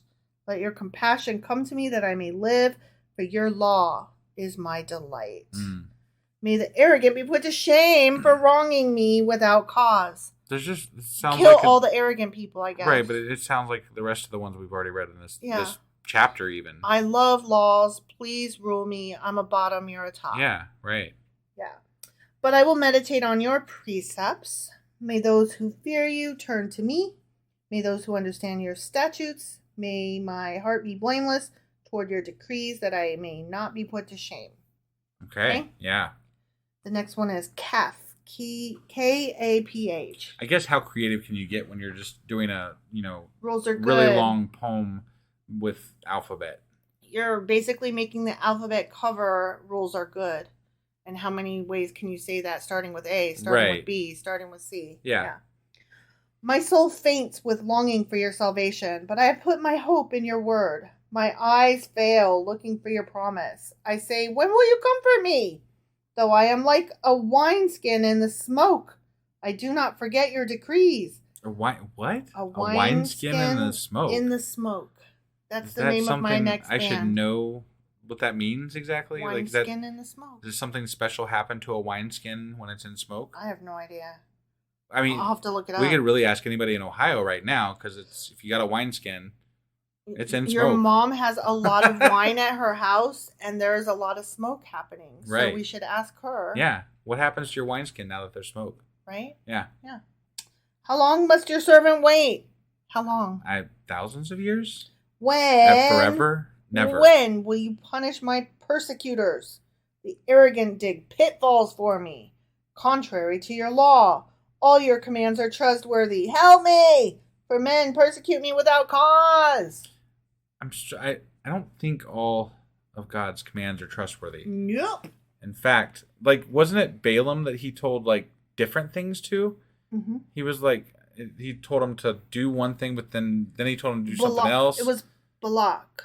No, it was Balaam. Was it Balaam? Yeah. Balaam was the one with the ass who went on the journey and, did all that shit. But at first he was like, don't do this. And then he was like, no, do this. And then he changed his mind. And then he tried to put somebody in his way. And yeah, I knew that part. That whole thing was ridiculous. But that part was just silly and weird. Right. But I mean, they want us to trust him. And he was back and forth with this guy. And then and I'm sure there's other instances. That's the one I'm coming up with off the top of my head. Well, he was very shitty with Job. Yeah, he definitely was not trustworthy to Job. Help me, for men persecute me without cause. They almost wipe me from the earth. But I have not forsaken your precepts. Good old precepts. Yeah. Preserve my life according to your love, and I will obey the statuses of your mouth. I find that almost anybody getting shit on by other people thinks that they're not wrong, and the other people are. Well, yeah. Generally speaking. Yeah. So I think I'm right. Yeah, when you're having a shitty time and somebody's causing it, they're the problem, right? Well, yeah. But they would think the same thing of you. So somebody's wrong. But it doesn't. Now, but you never think you're the one that's wrong. I've heard those people that like to sit in the middle and sit on fences. They like to say, "No, both perspectives are right. For a 6, isn't it a 9 upside down? So you're both right. And if you both feel an elephant and describe it, and one describes it as soft and the other describes it as tough, you're both right, for you're both describing different parts of the elephant." I'm like, no, but that's bullshit though. Right. You know, that's bullshit. Because like, if I send out a party invitation and I say be here at 6 and you don't show up till 9, I can understand why you made a mistake, but the fact of the matter is you made a fucking mistake. Right. You know? Right. Yeah. And if I say, what does an elephant feel like? The problem is not the two people that are giving me erroneous answers. The problem is me for asking what anything feels like. I should be aware in my question that things don't have just one feel. Right. Like, duh. So, no, there is a right answer sometimes. You know, it's not just... Sure. I don't like that. Everybody's perspective is equal. It's all the same. Some people hate racists and some people hate black people. It's nice people on both sides. What? It's perfectly... Some people like to be rapey. Other people don't. It's all good. Right. No, I'm sorry. No, absolutely fucking not. I'm struggling with our media landscape right now because it feels to me a lot of the media is forgiving things because they don't want to take sides on things that are blatantly wrong on one side and not the other. So in the practice of trying to be fair that they're allowing their sense of fairness to mislead them down the path of actually giving credence and validation to points of view that A, shouldn't even be reported on, and then B, are absolutely fucking false. Right, yeah. They're fucking false. It's a dangerous road we're going down with that stuff. Some people like to be racist. That's perfectly valid. I already used that one. I know. I'm using it because it's we should just let some people run over protesters. What you I mean, that's actually a law that got passed in Oklahoma. Yeah, I know. That I couldn't fucking believe that. Right? I'm like, what? It's wrong? Legal to run over protesters. Yeah. In Oklahoma. Yeah. What the fuck is that? No, I thought it was North Carolina that was. I'm pretty sure it's Oklahoma. Well, be that as it may, it's fucking legal somewhere in one of these United States. And that is bullshit. It should not be legal anywhere because that does not support our guarantee of First Amendment rights to protest. Right. Like, how am I guaranteed my right to protest if they are also guaranteed to fucking run me over for protesting? Right. That's bullshit. Yeah. Oh, you got me started. All right. The next one is Lamed. Lamed. Lamedh. Okay. Right, yeah. Your word, O Lord, is eternal. It stands firm in the heavens. Your faithfulness, I hiccuped, continues through all generations. That's why. Your faithfulness continues through all generations made me hiccup. Yeah. You established the earth, and guess what? It endures. Mm. Your laws endure to this day, for all things serve you. If your law had not been my delight, I would have perished in my affliction. Mm. I will never forget your precepts. Yeah. For by them you have preserved my life. Yeah, I guess. I want to know what this is that he's talking about that they did. Like, if you would have perished if it wasn't for God, what exactly were you going to perish of? Because I kind of think it's bullshit. Right. No, I want an example of what God saved you from and how that actually happened. Right. I just don't buy it. I don't buy that that's a thing that happens. So. Save me, for I am yours. I have sought out your precepts. The wicked are waiting to destroy me, but I will ponder your statutes. To all perfection I see a limit, but your commands are boundless. They are seemingly boundless. He has a lot of commands. They have no bounds. That is a fact. Okay, the next one is mem. Mem. M-E-M. Okay. It's almost a meme. It's an E short of a meme. Right, yeah. Oh, how I love your law. I meditate on it all day long. Your commands make me wiser than my enemies, for they are ever with me. I have more insight than all my teachers, for I meditate on your statutes. I have more understanding than the elders, for I obey your precepts. I have kept my feet from every evil path, so that I might obey your word. I have not departed from your laws, for you yourself have taught me. How sweet are your words to my taste, sweeter than honey to my mouth. I gain understanding from your precepts, therefore I hate every wrong path. Okay. I hate every wrong path. Yeah. I want that on a poster. I want it to be like a cheerleader, like doing that jump, like the victory jump, and I wanted to say, I hate every wrong path. Doesn't that just sound funny? Yeah. That poster would make me laugh. I want that. Yeah. I don't think you think it's as funny as I do. I'd have to see it in practice. I'm not this getting. This is so long. It's so long. Yeah. I had to look ahead to be like, oh, how much is left? Rules, rules, rules, rules, rules. I love you. I hate you. Don't leave me. Right. Okay, the next one is none. None. N-U-N. Oh. Like, not none your business. Right. Not, I'll have none of that, sir. Right. It's like, let's all give up everything and be nuns. It's that. Right. Your word is a lamp to my feet and a light for my path. Why do your feet need I guess back then lamps were warm. They would have been like, you could have warmed your feet by a lamp. But I've heard that before and I didn't know that's where it came from. Oh. Your word is a lamp to my feet and a light for my path. I have taken an oath and confirmed it that I will follow your righteous laws. I have suffered much. Preserve my life, O Lord, according to your word. Accept, O Lord, the willing praise of my mouth, mwah, mwah, mwah, and teach me your laws. Though I constantly take my life in my hands, I will not forget your law. The wicked have set a snare for me, but I have not strayed from your precepts. Those wicked people always trying to get you to be bad. Thank goodness for precepts. Man. Your statutes are my heritage forever. They are the joy of my heart. My heart is set on keeping your decrees to the very end. I see. You're joyful over all the rules you have to follow to not burn in some Eternal mythical hell forever. Right. That's what you're happy about. Yay! Yay, God doesn't hate me enough to torture me for eternity. Yay, he decided my kids are going to get it instead. That's so exciting. The next one is Samek. S-A-M-E-K-H. Okay.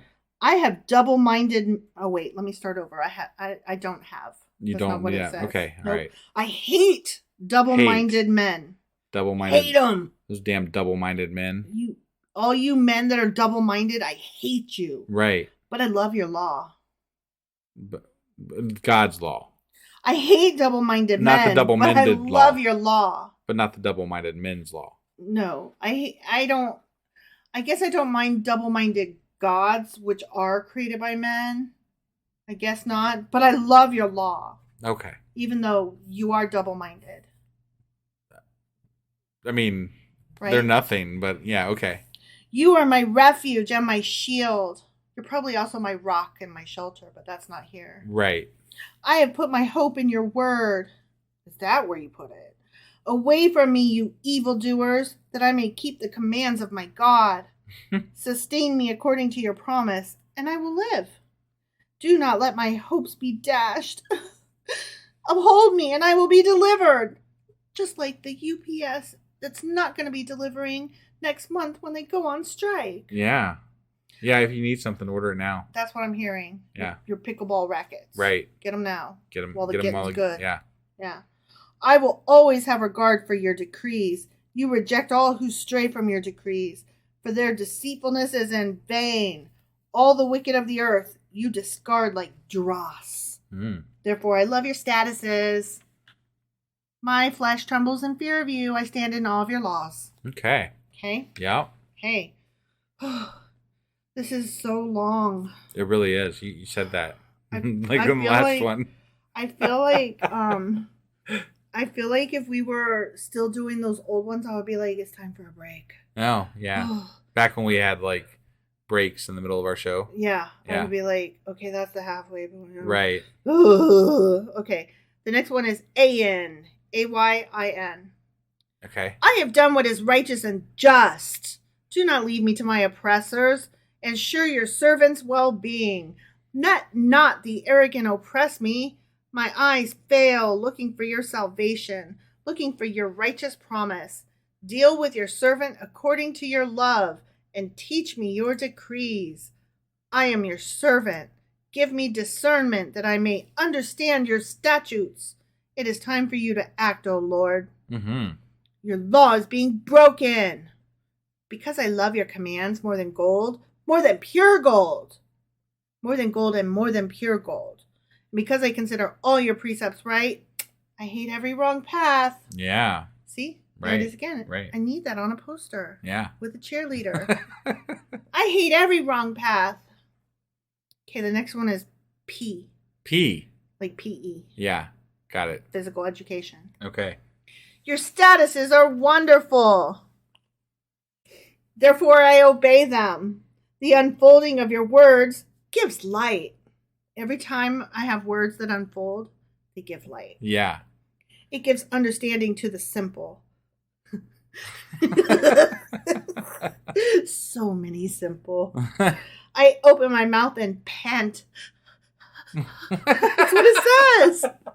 I open my mouth and pant. I just always love your examples of all what the fuck are you, what is going on? I have to show you what it means. Yeah, I got it. One more time. I open my mouth and pant, longing for your commands. Give me more, God, more. Turn to me and have mercy on me, as you always do to those who love your name. Direct my footsteps according to your word. Let no sin rule over me. Redeem me from the oppression of men, that I may obey your precepts.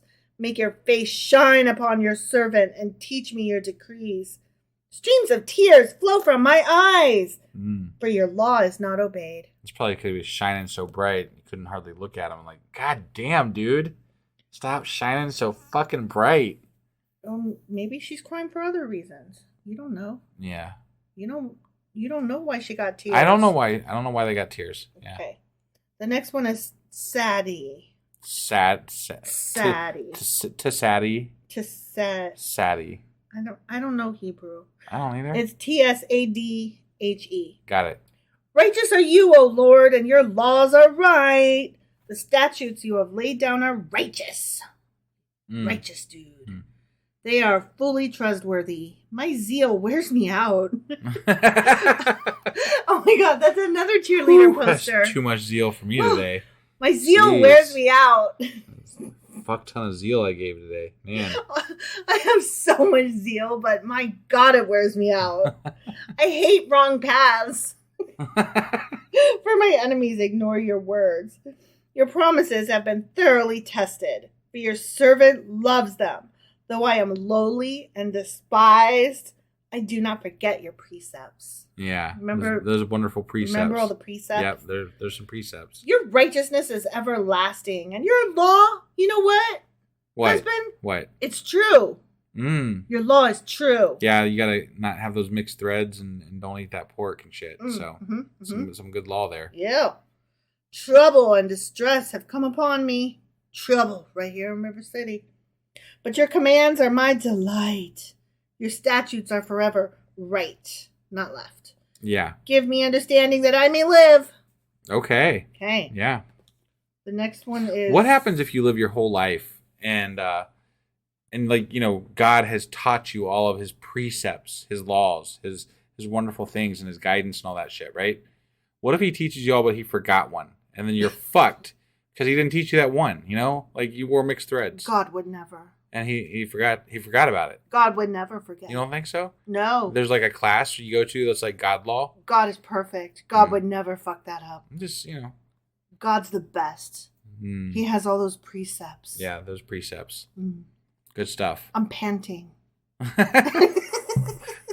I've exerted too much zeal here. My zeal is wearing me out.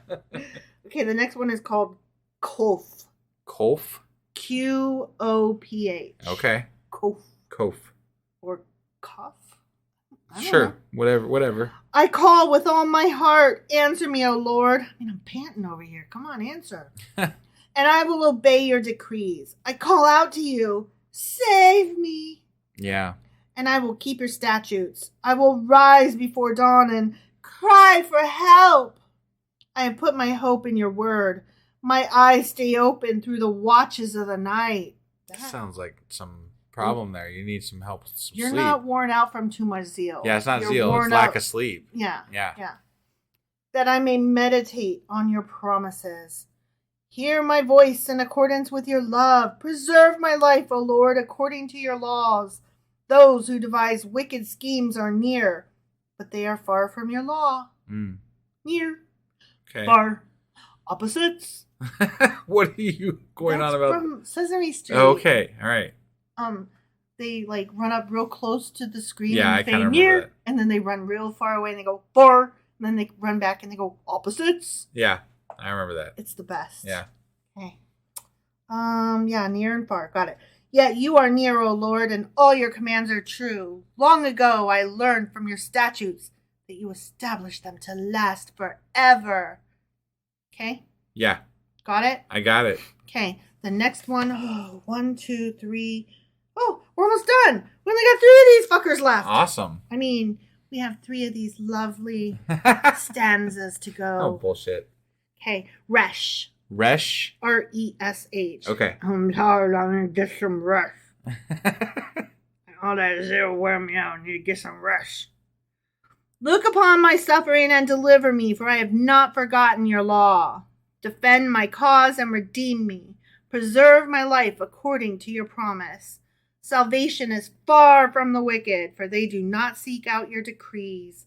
Your compassion is great, O Lord. Preserve my life according to your laws. Many are the foes who persecute me, but I have not turned from your statutes. I look on the faithless with loathing. Ooh, for they do not obey your word, motherfuckers. That's you're supposed to loathe other people. Yeah, I hate the wrong paths. Right. I don't know how many times I can tell you this. I hate the wrong paths. It is for them to judge, apparently. Yeah, it is. So, it is. See? Or maybe that's part of their sin. I don't know. I don't really know what the deal is here. Yeah, who knows? These are silly, so I don't know. Right. See how I love your precepts? Preserve my life, O Lord, according to your love. All your words are true. All your righteous laws are eternal. Okay. The next one is sin and shin. Sin and shin, huh? Both. Okay. Neither one nor the other, but both. Got it. Okay? Yeah. Rulers persecute me without cause, but my heart trembles at your word. I rejoice in your promise like one who finds great spoil. I hate and abhor falsehood, but I love your law. Okay. I both hate and abhor. Right. And detest, probably, too. Yeah, those falsehoods, they're pretty bad shit. And loathe. 7 times a day I praise you for your righteous laws. Just 7, huh? I mean, some people Why not do 10? 8. What about 15? Right? Like, whatever. Great peace have they who love your law, and nothing can make them stumble. I wait for your salvation, O Lord, and I follow your commands, but not your precepts. I obey your statutes, for I love them greatly. Here we go. I love your precepts and obey your statutes, for all my ways are known to you. Oh my God, here we go. Ready? I'm ready. Hold on. It's the last one. Taw. T-A-W. Okay. May my cry come before you, O Lord. Give me understanding according to your word. May my supplication come before you. Deliver me according to your promise. May my lips overflow with praise. For you teach me your decrees. Mm-hmm. May my tongue sing of your word. For all your commands are righteous. May your hand be ready to help me, for I have chosen your precepts. I long for your salvation, O Lord, and your law is my delight. Let me live that I may praise you, and may your law sustain me. I have strayed like a lost sheep. Seek your servant, for I have not forgotten your commands. Oh my God. Oh, I feel like I just ran a race. Yeah, that was really long. That was so much. And I spit on you like 100 times throughout that thing. When you were breathing in and out there, it was like just flowing out. I'm like, stop, please stop. I have an overabundance of saliva. I apologize, but I only apologize a little bit. Yeah. Well, that was Psalm 119, and it was shit, but we did it. We got It was through like the same fucking thing all the way through. Precept, precept, precept. I love your rules. I hate people that don't follow them. Right. I pant for you. I can't sleep. You're awesome. I'm going to heaven. They're not. Hottie ha ha ha. Right. Right? Like, did I just sum it up good? Yeah. Okay. So that was the excellencies of God's law. And it starts, blessed are the undefiled in the way. You know, the way. Yeah. Okay, this psalm is a hymn psalm and an acrostic poem, which we talked about. Yeah. Okay, this is the longest psalm as well as the longest chapter in the Bible. Yeah. And yes, it is. Yes, okay? Yes, it is. Yeah. Since, oh, never mind. I already talked about how they're split up into stanzas, and each stanza is the letter, and blah, blah, blah, blah, blah. Okay. The name of God in the form of Yahweh or Jehovah or something like that appears 24 times. And get this, almost every verse contains a synonym for the Torah, such as word, promise, ruling, law, statute, commandment, ordinance, decree, or your favorite. My favorite? Precept. Precept. Okay. Yeah. There is a tradition that King David used this psalm to teach his young son Solomon the alphabet. Not only the alphabet for writing his letters, but the alphabet of the spiritual life as well. Love that, huh? Yeah, those spiritual alphabets. Follow the rules, ABC. Follow the rules, DEF. Right. In the Eastern Orthodox Church, the entire psalm is chanted as a threnody the Saturday morning of every Easter weekend. So I see from your face, you're like, the fuck is a threnody? But what the fuck is a threnody? I love the word threnody. Okay. I actually was going to write a book called A Wisp of Threnody. Okay. Which, tell me that's not a badass title. Sounds pretty good to me. It's good. Okay. A threnody is a wailing ode, song, dirge, lament, hymn, or poem of mourning. That's what a dirge is. Got it. Yeah. Composed or performed as a memorial to a dead person. So they chant this dirge. They chant this whole thing as a dirge the Saturday morning every year of Easter weekend. Got it. Okay. And this chanting is done as all stand holding candles around a catafalque, which I'll get into in a minute, over which has been placed the shroud embroidered with the figure of Christ laid out for the burial. Okay. Because, these are like hardcore. Sure. Pretendy doodle. They're LARP Christ. Yeah. Okay. LARP Christ. Yeah. They're LARPers for Christ. Okay. So what is a catafalque, right? Like sure. Yeah. What the fuck is that? Yeah. It's a raised beer box or similar platform, often movable, that is used to support the casket, coffin, or body of a dead person during a Christian funeral or memorial service. Yeah. Okay. So, like how the coffin will be sitting up on something? Yeah, that's a catafalque. Interesting. Okay. All right. So I didn't know that. So they're standing around in a circle with lit candles, chanting a dirge, which is Psalm 119, the entirety of it. Yeah. The weekend of Easter. Sounds very cultish. Yeah. Just the image in my head. Yeah. Is the thing I'm conjuring in my head sounds very, cultish. Like, all that's missing is like black robes and like pentagrams. Right. Right. Yeah. Yeah. So, that was Psalm 119, and I am so fucking done with it. And Thus ends my dirge. All right. Well, that'll do it. We'll see you guys. Lamentations. Bye. Bye.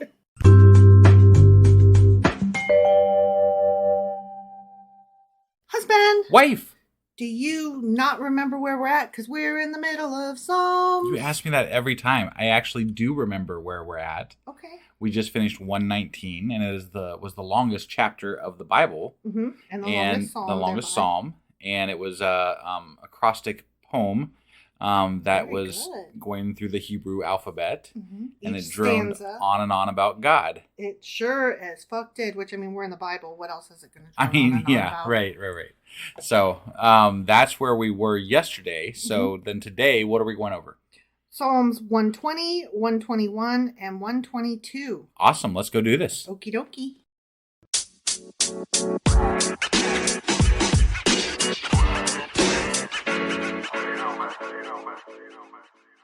Okay, so we are starting a new section here. New section? We're still in the book of Psalms, the final book of Psalms. Yeah. Book 5 of the book of Psalms. Sure. But these next 15 Psalms are referred to as songs of ascents.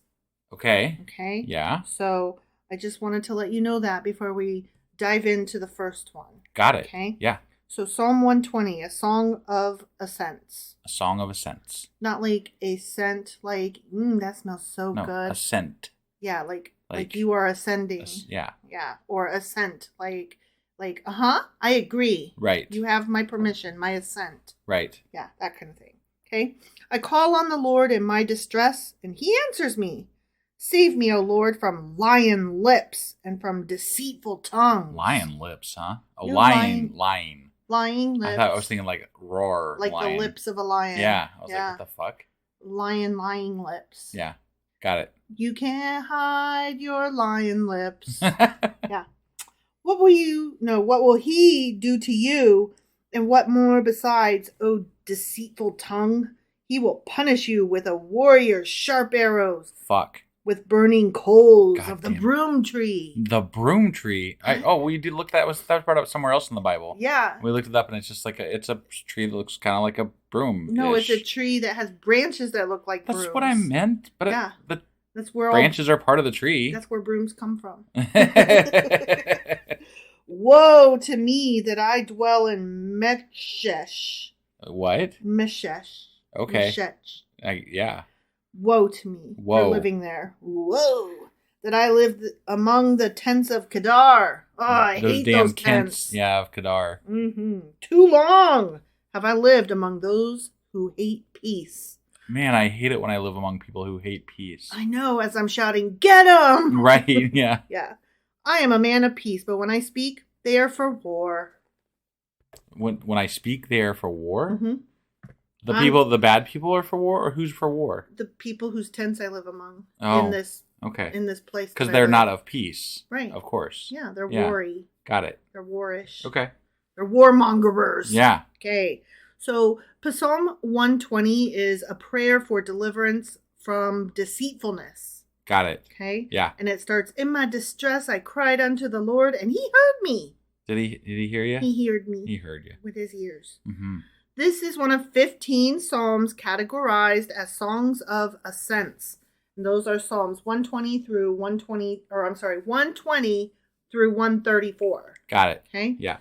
They are also variously called gradual psalms, 15 psalms, songs of degrees, songs of steps, songs for going up to worship, or pilgrim songs. Pilgrim songs? Pilgrim songs. Got it. Yeah.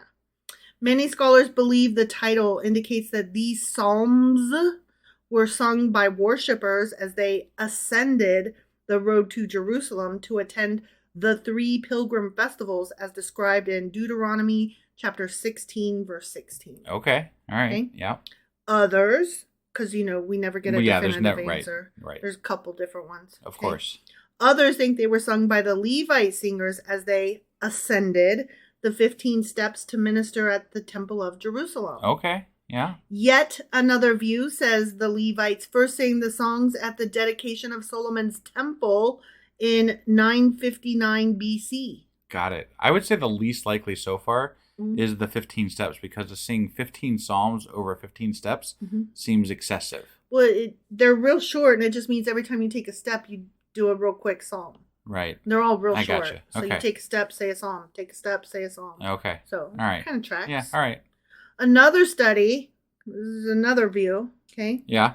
Suggests that they were composed for a celebration after Nehemiah's rebuilding of Jerusalem's walls in 445 BC. Okay. Others, Jesus Christ, consider that they may originally have been individual poems which were later collected together and given the title linking them to pilgrimage after the Babylonian captivity. So what we're saying here is that we don't have a fucking clue. Right. Got it. As usual. Okay. Yeah. I mean, we find that that's the case more often than not, it feels like. It feels like. There's 15 answers for every fucking question. It may be this, it may be that, it could be those, and it might be these. But that can even apply to the Bible overall, too. Like, every time we read something like, you read it wrong, and then there's they send 5 different apologist answers as to why that we were incorrect, and I'm like, as to how we interpreted it. And I'm like, okay, but here's 15 other things that it could be any one of. And also, I read it. I was reading it in context. You're using things from the New Testament, from the Yeah. I don't care about. Fuck cares. Right. It reads like it reads. It reads like it. That's really Vonnegut of you.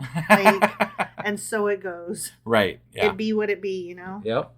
Psalm 121 is a song of ascents. I lift my eyes to the hills. Where does my help come from? My help comes from the Lord, the maker of heaven and earth. He will not let your foot slip. He who watches over you will not slumber. That God, he's always awake. But I thought he was asleep in one of the Psalms just recently, wasn't he? I don't remember. I told him to wake up or something. Wake up! Yeah. Indeed, he who watches over Israel will neither slumber nor sleep. So, you were wrong. Well, but I don't think I was, though. But you are. Because this isn't a contradictions episode. You're always wrong. we haven't been able to... Well, I guess we are going to do a contradictions episode at the end of this, but it'll be really weird. It'll be weird, and I don't know. I'll have to look into it and see what I can find. Yeah. It might not work. We'll see. We'll see. Especially because these are all... these seem more New Testament-y than Old Testament-y. But they're not. They're quoted often in the New Testament, though. Yeah. So what I'm saying is a lot of the contradictions might be from stuff we haven't read yet. Sure. In which case it might be something we wait to hit.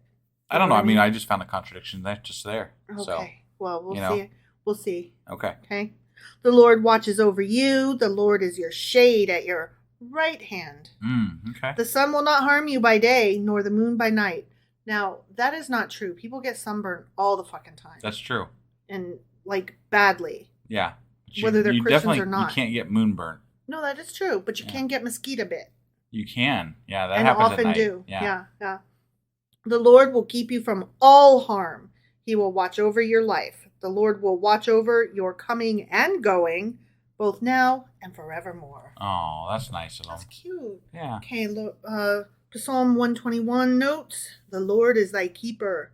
Starts, I will lift up mine eyes unto the hills, from whence cometh my help. Mm-hmm. Unlike the others categorized as songs of ascents, this one begins a song to the ascents. Okay. All right. I don't know if you caught that. The first verse is frequently quoted on monuments and memorials commemorating those inspired by mountains or hills. Okay. I got lots of those. Yeah.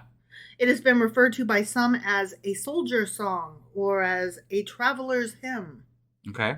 This psalm was sung at the funeral of Queen Elizabeth, the Queen Mother, who was the widow to King George VI and mother to Queen Elizabeth II. Okay. So her funeral was in 2002. Really? Yeah, I don't even remember that at all. Yeah, I don't either. But that happened. Okay. Okay, all the right. Queen Mother. Yeah. So they sung this at her funeral. I just thought Queen Elizabeth II was the queen for the entirety of time. That up until recently feels obviously. To me, because there's so many Queen Elizabeths, I kind of rolled them all into the one that just died. Literally. Well, she was the queen for a long time. She was the queen forever. Yeah. I mean, might as well have been. Right. Like, nobody in living memory remembers any other fucking queen. Right. And there was more than one Queen Elizabeth, as we just learned right now. Well, but was she a queen? Well, She was a queen mother. Okay, yeah, she was a queen and she was mother. married to King George VI. Got it. So. Okay. She was a queen-ish. She was queen-ish. She was... Queen adjacent. Queen adjacent. That's what I was going to say. Yeah. All right. Psalm 122 is a song of ascents of David. Oh, of David. Okay. Of David. All right. I rejoiced with those who said to me, "Let us go to the house of the Lord. Our feet are standing in your gates, O Jerusalem." Jerusalem is built like a city that is closely compacted together, kind of like New Jersey. Because you know all about New Jersey? Oh. New Jersey's a state. Yeah, but the houses in New Jersey are renowned for, like, being tight quarters. They're, like, tight up against each other. Okay. At least that's my understanding. Got it. Could be mistaken, but it's my understanding that the houses are, like, on top of each other. Got it. Yeah. That is where the tribes go up, the tribes to the Lord, to praise the name of the Lord according to the statute given to Israel. There the thrones for judgment stand, the thrones of the house of David. Pray for the peace of Jerusalem. May those who love you be secure. May there be peace within your walls and security within your citadels. For the sake of my brothers and friends, I will say, peace be within you. For the sake of the house of the Lord our God, I will seek your prosperity. Gotta get that peace in there. And prosperity. Gotta get that. Isn't that like a Black Eyed Peas song? I don't know what you're referring to. I like that boom, boom, pow. Yes, that is a Black Eyed Peas song. Right. God, I almost said Black Eyed Keys because I like the Black Keys the also. Black Keys, yeah. Yeah, but no, Black Eyed Peas. Black Keys, White Stripes, Black Eyed Peas. Whatever. So Psalm 122 is a prayer for the peace of Jerusalem, and it starts, I was glad. Although this psalm is attributed to King David, it has been suggested that its author lived in the country at a distance from Jerusalem. Okay. And they were like looking on from afar. Yeah. That's all. That was it? That's it. Jesus. These are short, motherfuckers. They're really short, yeah. And not much, to them. They're not very noteworthy except for being really psalms. Aren't. Yeah, they're psalms of ascent, apparently. And they are psalmy. They sure are. All right. That being said, I think that's all we've got for today. That is all we've got for today. So we'll let everybody enjoy the rest of their day because this was a short one. Sorry. Tomorrow will probably be just as short. We'll be covering Psalms 123, 124, and 125, which are also shorty songs of ascents. Shorty songs. Join us tomorrow. Yep. Bye. Bye.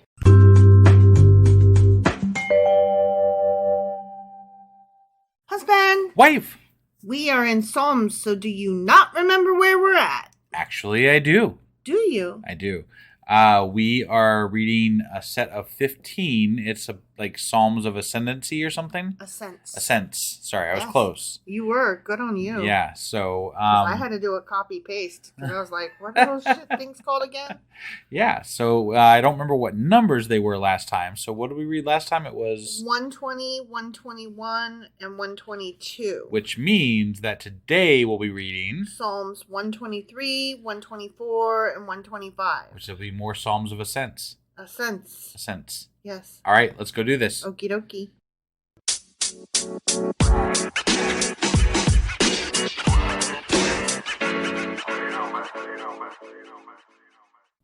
Okay.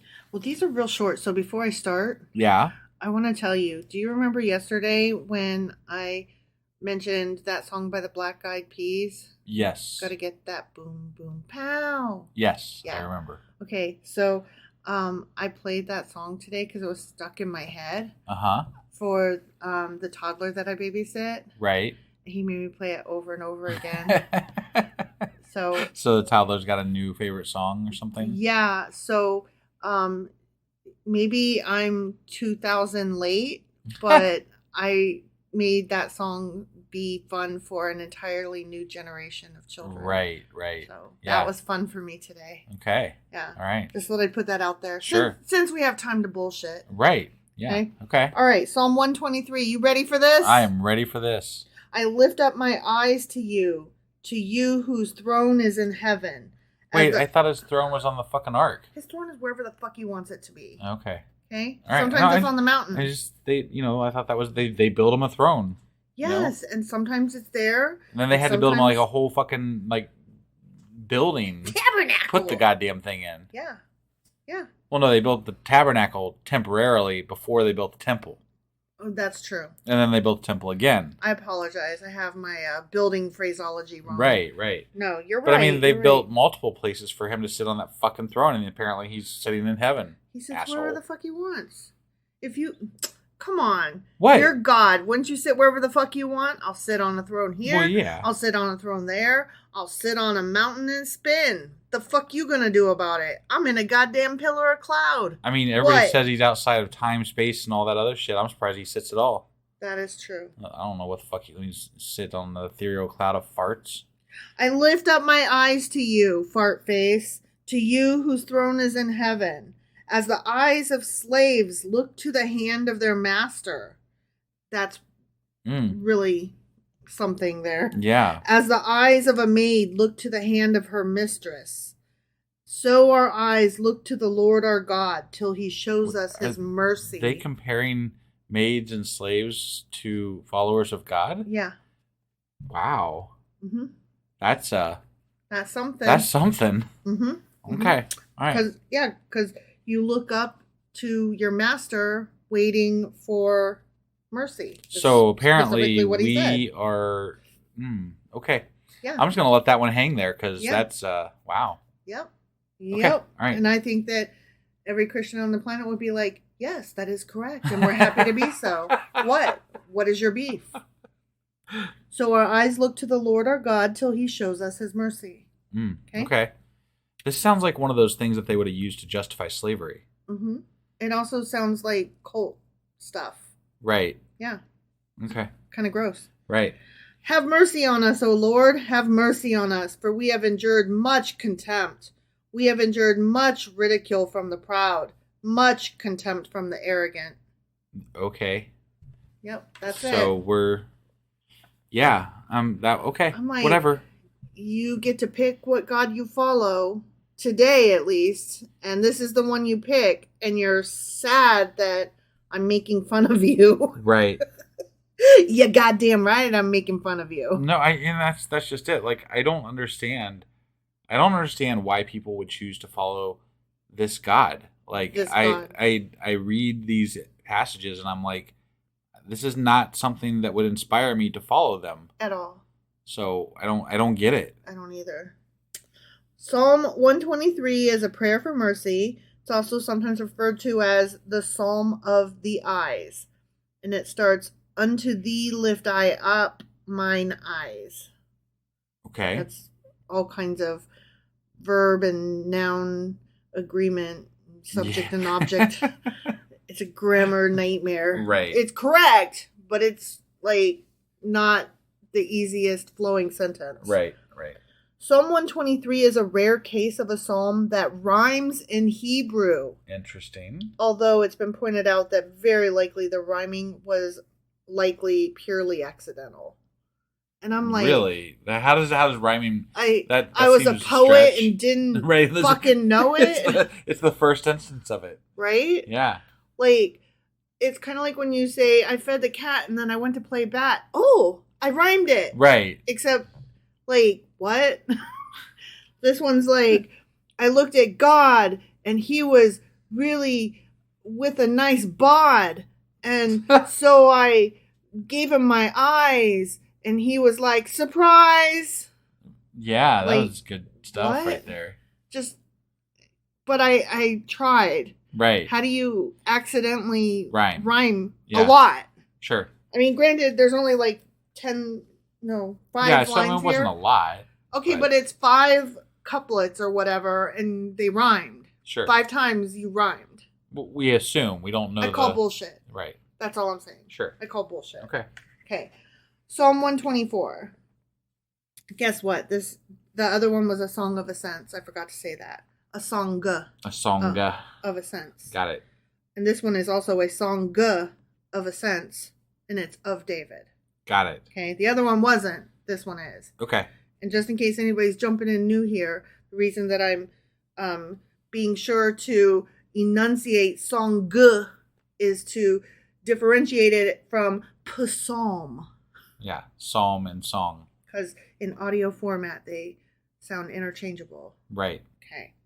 So, Psalm 124 is a song of ascents, and it's of David. Got it. If the Lord had not been on our side, let Israel say, if the Lord had not been on our side when men attacked us, when their anger flared against us, they would have swallowed us alive.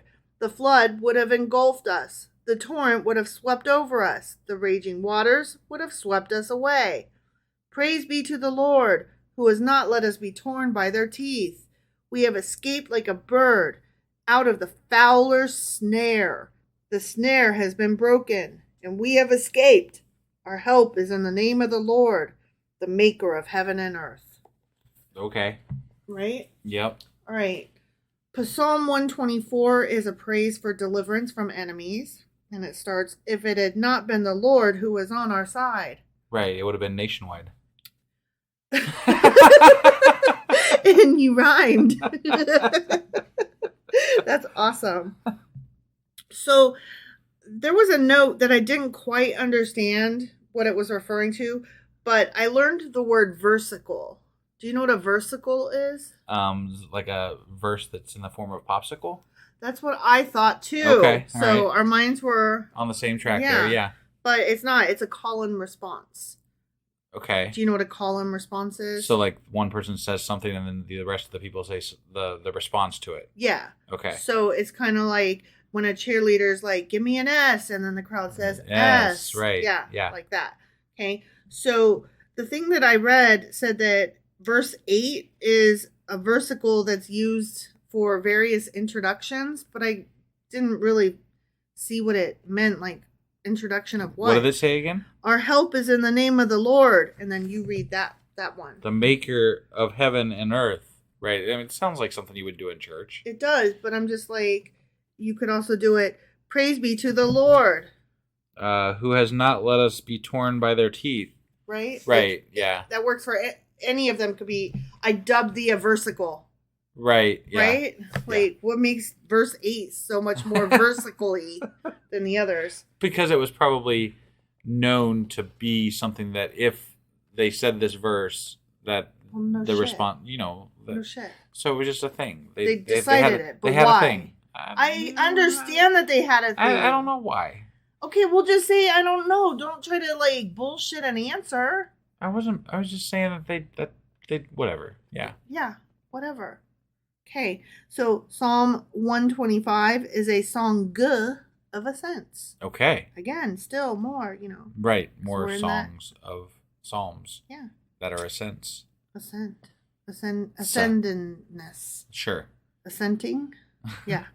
Those who trust in the Lord are LARPers? They're not LARPers. Okay. Nope. Let's try that again. Those who trust in the Lord are like Mount Zion, which cannot be shaken but endures forever. Can it be stirred, though? Probably, yeah. As the mountains surround Jerusalem, so the Lord surrounds his people, both now and also, additionally, forevermore. I've looked around. I haven't seen them. Nope, me neither. I see no surrounding God. Nope. The scepter of the wicked will not remain over the land allotted to the righteous, for then the righteous might use their hands to do evil. Can we get a scepter of the wicked, I want a walking stick. It can be a scepter. Okay. All right. I kind of want a scepter of the wicked. Yeah. Like I do too. That's something I want now. But when I hear the word scepter, it makes me think about the Decepticons. The Decepticons? From the Transformers? Yeah, the bad ones. I was thinking more like Masters of the Universe type stuff, Okay. Because that's where I would have imagined more scepter-ish stuff happening. Sceptery. Yeah, like Evelyn and Skeletor. Skeletor, of course. Obviously. Yeah, right. Yeah. I remember one of those episodes where Evelyn had to work with He-Man and She-Ra. Oh, yeah? Yeah. They were all in trouble together and had to work together to get out of it. Right. And so then He-Man and She-Ra were like, maybe we can all be friends now. And then at the very end, of course, Evelyn was like, and ran away, back to Skeletor. Because you can never actually, beat the bad guy. And the bad guy can never win, so... Evil for evil's sake. Right, yeah. Yep. Do good, O Lord, to those who are good, to those who are upright in heart. But those who turn to crooked ways, the Lord will banish with the evildoers. Hey, peace be upon Israel. It's a separate line. Yeah, no, I got it. Okay, so Psalm 125 is, the Lord is round about his people. So around them, surrounding them. Gets me right round, baby, right round, like a record, baby, round, round, right round. Right? Sure. I was singing the old version, not the Flo Rida cover. All right.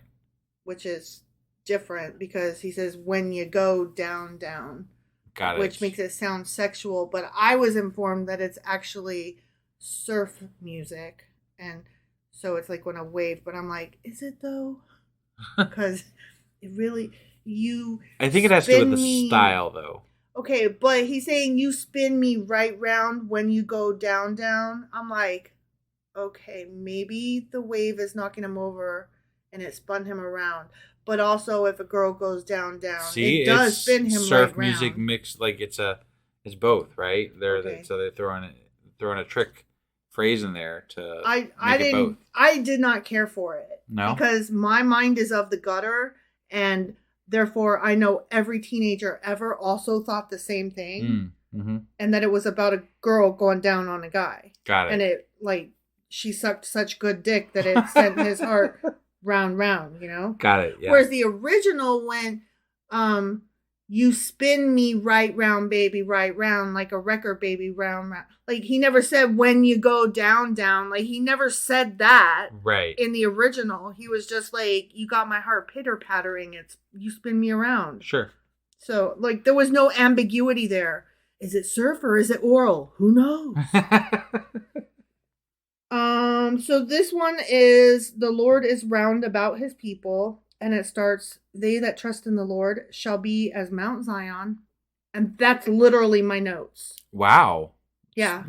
These did seem rather boring today. Well, I even went outside my normal, check the box search and was like, what is Psalm 125? Right. Is there anything interesting anywhere on the Googles? And there was so many, what can we get out of 125? And it was all we are like mountains, and God is a mountain, and people are mountainy, and if you do good, then you'll stay still, and God will stay still, and everybody's a mountain that stays still, and God likes mountains, and God likes good people. Literally, that was all I got. Gotcha. Yeah. That sucks. Yeah. It gives us less to talk about because that's why I had zero problems starting off with trivial bullshit and adding in all the way through anything that came to my mind. Right. Because all three of these were pretty much that way. Well, I got just on a quick thing here, and granted, this is Bard AI, so I'm quoting Bard AI here, but 125, the psalm after he goes around and is around them, and they're like Mount Zion and all that. Mm-hmm. The psalm goes on to speak about the wicked who are compared to chaff that the wind drives away. Mm-hmm. This is a picture of the fleeting and unstable nature of evil. The psalmist declares that the wicked will not be allowed to rule over God's people, for the Lord watches over the way of the righteous, but the way of the wicked will perish. That's what it just says in the fucking psalm. That's literally the fucking psalm. Yeah. You just anglicized the psalm further. You didn't say anything that wasn't already there. I was trying to see if I could maybe get something to come up with anything. When I go for these notes, yeah. I don't ever pick any note that says basically what's happening is if I can't summarize it in my own words, I don't you don't need them to rewrite the fucking psalm for you. The psalm is the psalm. I just fucking read it. Sure. No, I got it. I was trying to see if I could come up with anything. I like my notes to have hey, so and so used this, or ooh, guess what? This means that. Did you know that? I never would have got that. I'm glad I looked that note up. Yeah. I want my notes to be something interesting Right. outside of just a rephrase of the psalm itself. Right, yeah. Nope, I gotcha. Good is good, mountains are strong. Right. And don't do oral on God. I don't know. What?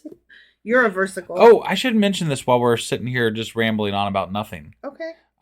We are, let's see, today is... We're a week out. Well, no, you'll be listening to this on Friday. Yeah, so it is less than a week away that we will be doing our live show in Dayton, Ohio, at Brick's. It's going to be at Brick's Bar, which is in downtown Dayton. It's a brewery it's an ice house. Brick's Ice House is what it's called. There is a way to RSVP because spacing is limited.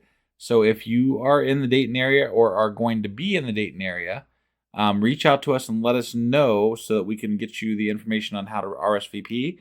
And to reserve there a is spot. no cost to come.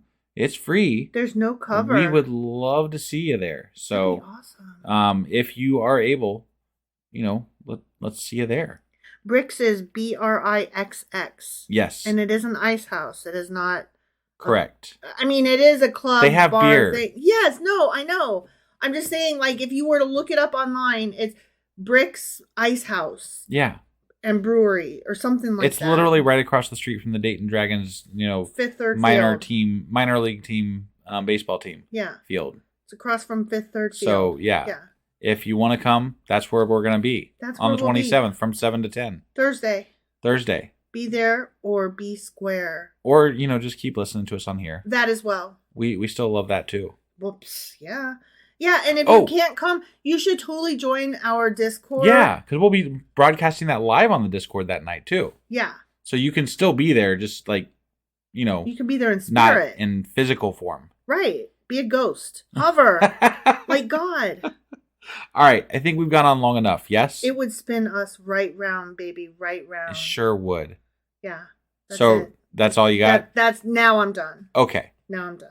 We will see you guys. Oh, wait. No, we won't see you guys tomorrow because tomorrow's Saturday and we aren't doing Q&As anymore. But we are going to be doing... I don't say we're not doing them anymore. Well, we're not doing them currently during Psalms because Psalms suck. Sure. But we will be back on Sunday, I believe, with... Book Club. Right. Sacrilegious Book Club. That's all right. What I meant to say. Yeah. So join us on Sunday, and then we'll be back again on Monday with more Psalms, which will be, hypothetically... No, definitely. Psalms 126, 127, and 128. All right. They also are short because we're still in those ascents. Perfect. We will see you guys then. Okie dokie, bye.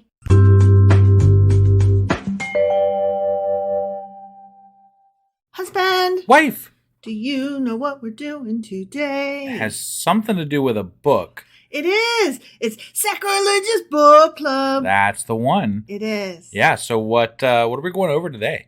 Okay, so we are still in A Treasury of Jewish Folklore, subtitled Stories, Traditions, Legends, Humor, Wisdom, and Folk Songs of the Jewish People, edited by Nathan Ozibel. Awesome. Okay. Well, let's, do you have anything else to say? That's the book. That's the book. Oh, yeah. Tell us the rest of it. What part we're in? Go for it. Okay. Yeah. So part 1 was Jewish Salt. Part 2 was Heroes.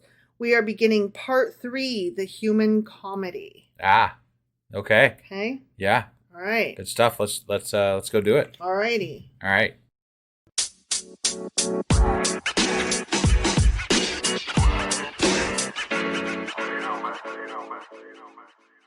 All right, so we are starting part 3, the Human Comedy. Okay. And that is broken down into various chapters. Chapter 1 is droll characters, which is further broken down into little sections. Okay. The first of which is schnorrers and beggars. Schnorrers and beggars? Yes. Okay. But first we're going to do an overall introduction to the entire... The Human Comedy. The Human Comedy, yeah, right, part 3. Okay. So there is a saying in the Talmud, you may know a man by 3 things, by his wine cup, by his anger, and by his purse.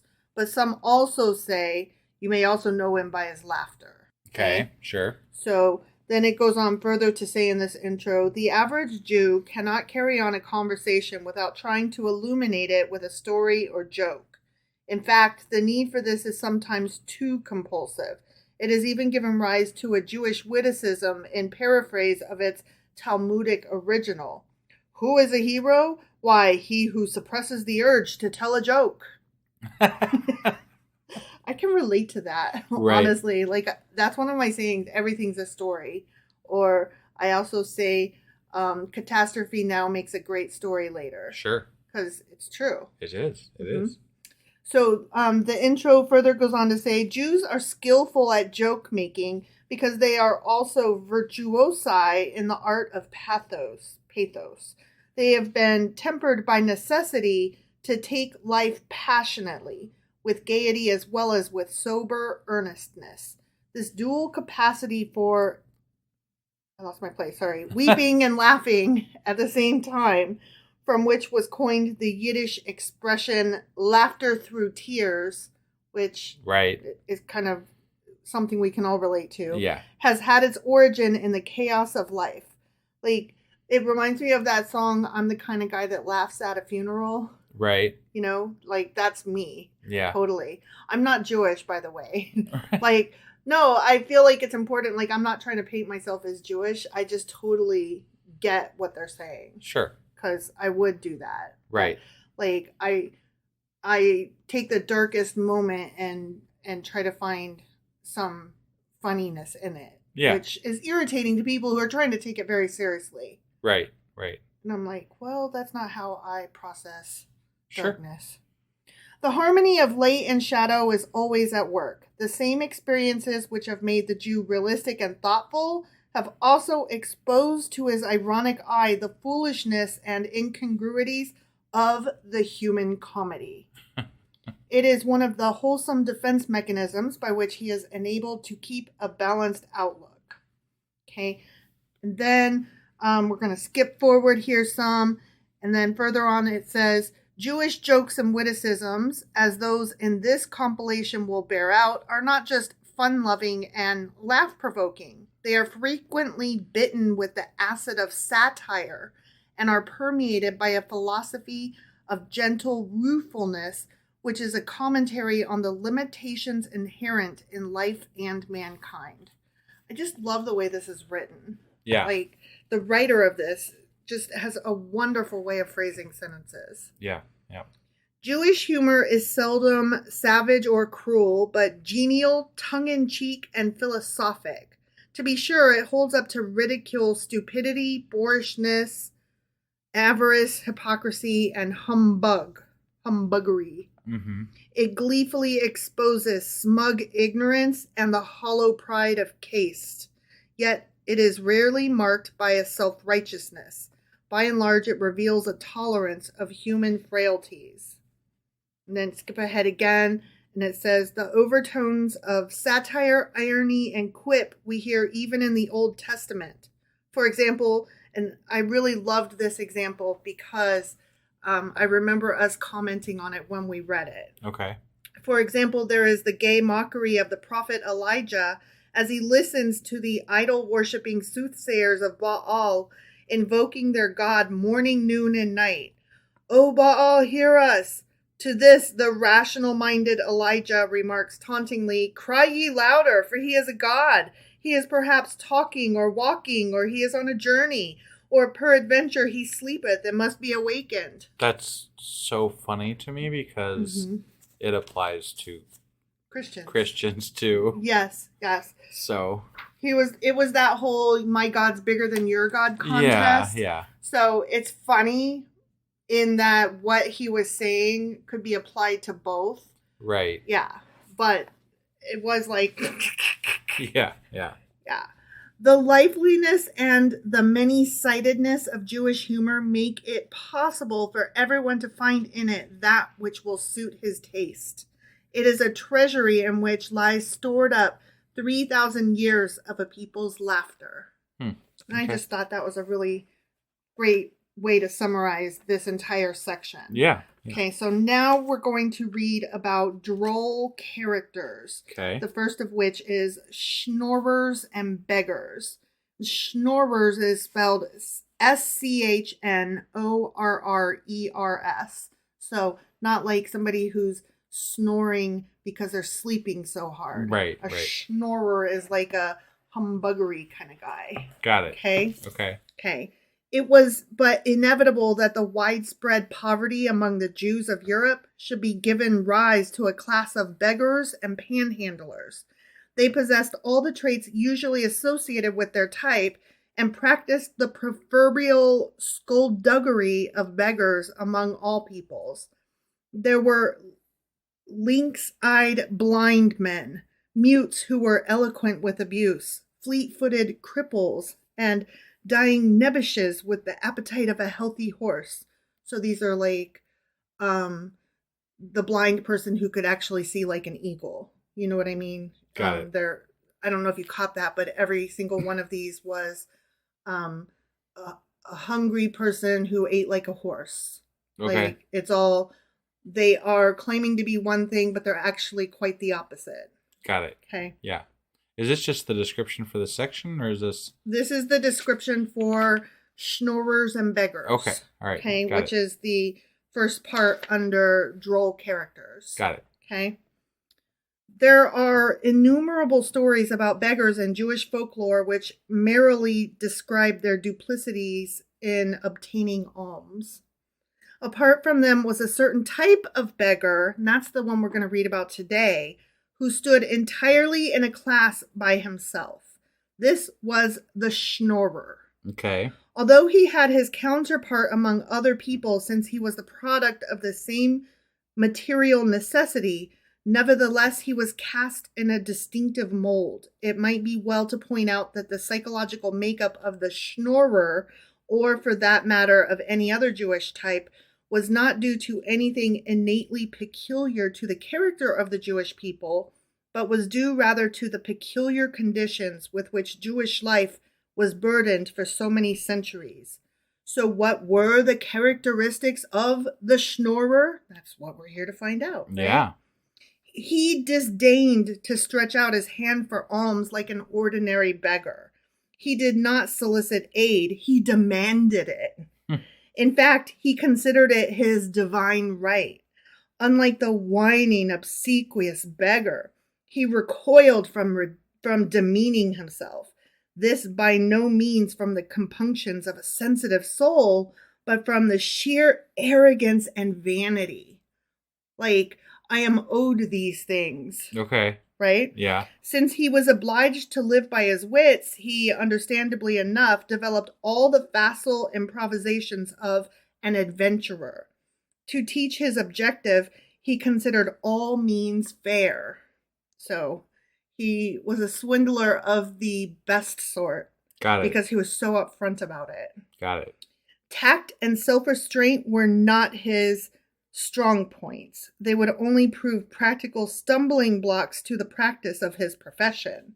Next to his adroitness in fleecing the philanthropic sheep was his chutzpah. Like, he had some fucking balls. I like that line, fleecing wow. Philanthropic sheep. Yeah, that. Fleecing the philanthropic sheep. Yeah, that's good. Yes.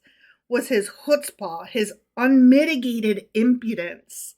He would terrorize his prey by the sheer daring of his importunities, leaving him both speechless and wilted, with no desire to continue the unequal combat.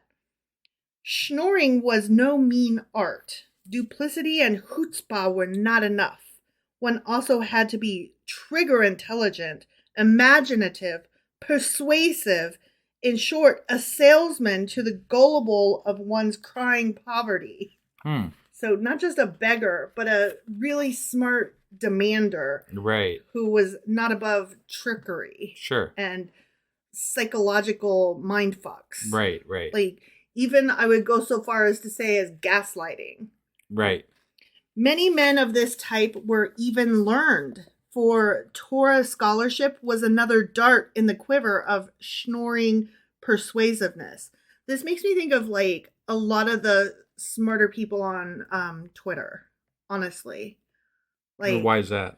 Because they know so much about the Bible, and they are here to tell you all about it at the same time that they're like trying to trick you into becoming... Trick you, yeah. Right. And waste your time in foolish arguments, and you're looking at them like, how do you even get off?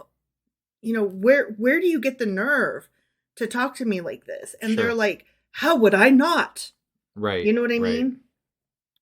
It often required the superficial glitter and respectability of the Schnorrer's Torah learning to make a kind-hearted Jew steeped in the bookish traditions of his people feel that it was a privilege to be milked. Now, I looked at the word milked is spelled here mulcted, like mulked. Okay. And it means conned, hornswoggled, or scammed. Sure, I've heard that before. Well, I've heard milked, but I always thought it was like... Right, spelled milked. Yeah, like you're milking a cow. Right, but right. This is a different spelling that means what you think it means. Right. Wit was another talent a successful Schnorrer had to possess. He had to be good at repartee, at telling jokes, at proving agreeably diverting to his rich client or clientele. Mm-hmm. This helped him greatly in maneuvering with lightning fast timing. Imperceptibly, he would spin a spider web around the unwary rich fly who found it hard to disentangle himself. Often the sheer originality of the Schnorrer's stratagems and his lively wit during the course of their execution would mollify his victim after he had caught his breath. If the latter had a sense of humor, he would feel amply rewarded for the fleecing. Like, could you imagine, like, you've just been hornswoggled and then, like, a day later you're like, damn, okay, but that was a good one, though. I understand that feeling. Yeah? It's appreciation for the smarts that went into it. Yeah. Right. Like, wow, he really put forth. Right. Yeah. While morose rogues were given a wide berth, gay rogues, such as talented Schnorrers, were even welcomed by some. Schnorrer stories abound by the hundreds in Jewish folklore. They are invariably gay with impudent mirth and have brought enormous diversion to the folk. So, these are cheaters that we are happy to be cheated by because they are so... great at it. They're so good at it. Right. But they're also, like, assholes. Sure. Like, they are. Just wait. Okay, so... there's a really long story that starts off this section called The King of Schnorrers or something like that, but it's so long that I'm just skipping it. Okay. And so the rest of these are just going to be real short little ditties. Got it. Okay. So on page 279, we have Bagel and Locks. A rich man who was so much moved by a poor man's ghastly appearance that he took pity on him and impulsively gave him $50. An hour later, what was the amazement of the rich man to see the poor man gorging himself on bagel and lox in a local dairy restaurant. "You've got some nerve," cried the rich man angrily. "Did I give you 50 cents for bagel and lox?" "What an unreasonable person," replied the poor man. "Before I didn't have 50 cents, so I couldn't afford to eat bagel and lox. Now that God has helped me and you've given me the 50 cents, you forbid me to eat bagel and lox. So tell me, wise guy, when can I eat bagel and lox?"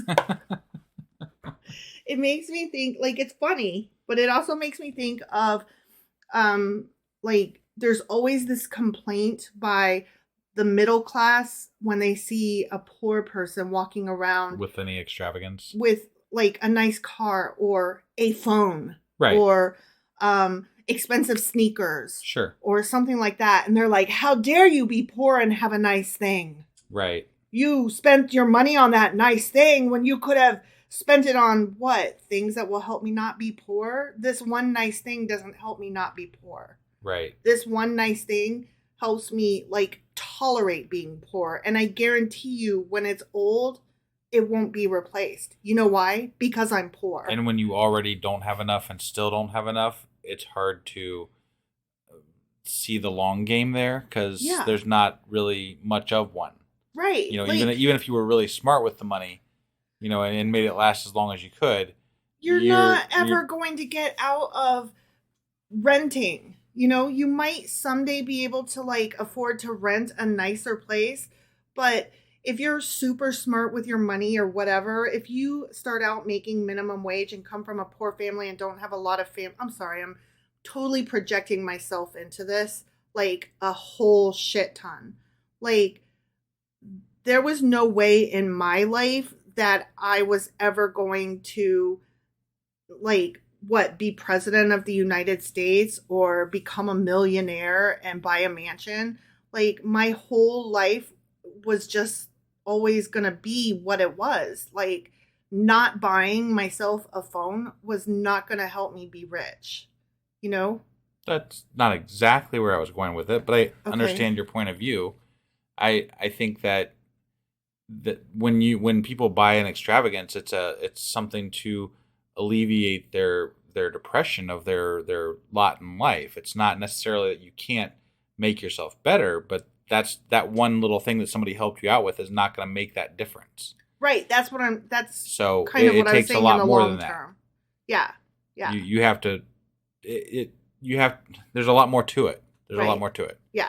And for people to get pissed off when people find a way to get something that they want that's in their eyes expensive, they probably found a way to do it that was cheaper than you'd ever find a way to do it.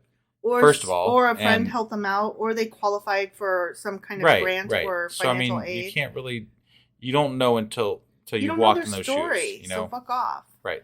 I'm just like, don't begrudge a poor person having a thing. Sure. Just go enjoy all your things. Right. You know? Right. Like, okay, you've got 20 Barbies and you're mad because a poor person has one. Fuck off. Go home and play with your dream house. Right. Like, don't begrudge a poor person one fucking Barbie, asshole. Yeah.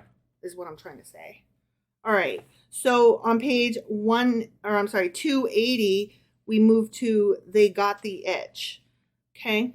As a rich merchant of Lemberg was looking out of the window one day, he saw a strange sight. A shabby-looking man was rubbing his back against the picket fence. It was clear the poor fellow had an itch.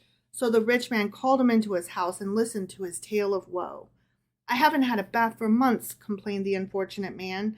"I haven't on one stitch of underwear, and I'm so hungry I could eat nails."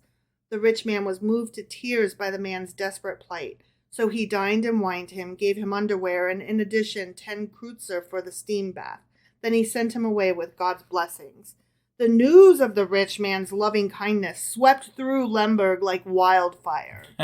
That very day, 2 schnorrers took their position against his picket fence and, with woeful cries, fell to rubbing their backs vigorously against it. Attracted by their cries, the rich man went to the window, and when he saw what the 2 rogues were up to, he got very angry. "Out of my sight, you shameless schnorrers," he cried. "Stop rubbing your filthy backs against my picket fence." "Why did you help the man with the itch before? And why do you refuse to help us now?" they asked reproachfully. "Tell us, in what way is he better than we? We too have the itch." Is it my duty to relieve every man of his itch?" cried the rich man, outraged. "If I helped the man with the itch before, it was because he had no one to scratch his poor back for him. As for you, you louts, you are too. Go ahead, scratch each other's backs." That was cute. Yeah. Okay, the next one is on page 283, and it's called No Credit. The schnorrer made his usual request, modestly, firmly, and with dignity. "But I haven't a cent in the house right now. Come back tomorrow," said the householder. "Ah, my friend," said the schnorrer, "if you only knew what a fortune I have lost by giving credit." Oh, that was funny. Yeah. Same page, called He Spared No Expense. Dr. Levine, the great specialist, had just finished examining Bloom the schnorrer. "What is the cost?" asked the patient. $25. $25? It's too much. I ain't got it. Too much? All right, $15 then. $15? That's out of the question. Out of the question? Okay, make it $5. $5? Who has $5? I'm a poor man. The doctor had had enough. "If $5 is too much, how much have you?" "I have nothing." The doctor was now angry. "If you have nothing, how do you have the nerve to come to so expensive a specialist as myself?" For my health, shouted Bloom, beating his breast with the strength of the righteous. Nothing is too expensive. Oh, I thought that was a good one. Yeah. All right. This one is on page 284, and it's called What Can You Expect for a Kopeck? Okay. I'm a poor man, whined the Schnorr piteously when he went to call on a prosperous merchant. Give me an alms. What chutzpah, raged the merchant. A man like you with the strong arms of an ox certainly has no right to go around schnoring. What would you want me to do, uncle? Sneered the Schnorr. Cut off both my arms for the miserable kopeck you might give me? Yeah.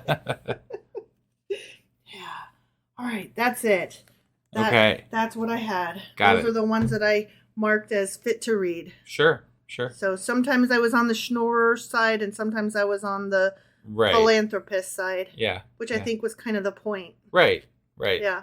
I mean, right. I don't know what else to say, really. So it wasn't very religious and right. The connotations there, but I mean... No, it was less about the religion and more about the just a facet of Jewish culture. Right.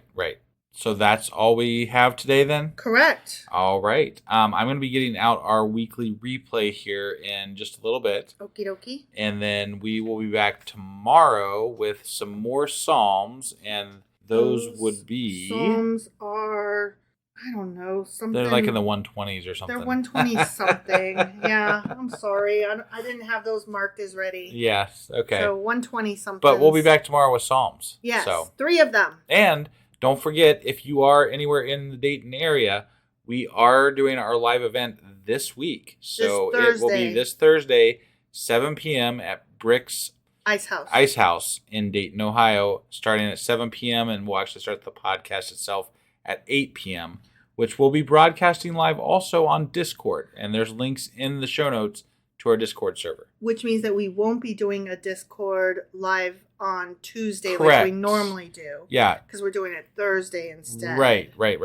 Yeah. So hope to see you all either on Discord that night or at Bricks. And we'll see you guys tomorrow for our next episode. Yep. Bye.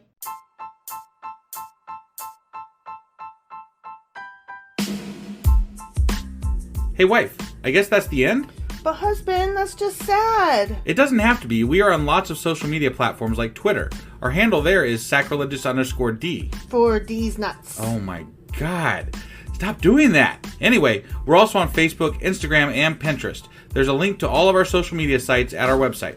Ooh, we have a website? Yeah, it's sacrilegiousdiscourse.com, where you can also find a link to our merch shop. We have a merch shop? Yep. We have podcast-themed clothing, mugs, notebooks, and more, as well as an atheist and science-themed products. Wow, our fans should really go check that out right now. Definitely. They can get in touch with us by sending an email to sacrilegiousdiscourse@gmail.com. But before they do that, we could really use some help. Oh yeah? With what? Well, it's not free running the podcast, and we need some financial support in order to get better equipment, which will free up time so we can concentrate on our podcast and our fans. Okay, so what should they do? Head over to patreon.com/sacrilegious discourse and sign up as a contributor on our podcast. Supporters there receive additional bi-weekly episodes that we record just for our Patreon members for as little as $2 a month. Also, we'd really appreciate it if you would like and subscribe on whatever platform you're using. And Apple Podcast reviews help us out tremendously. Like and subscribe. Leave an Apple review. Join us on Twitter. Support us on Patreon. That's a lot of instructions. Don't forget to say thanks. Thanks. Okay, bye.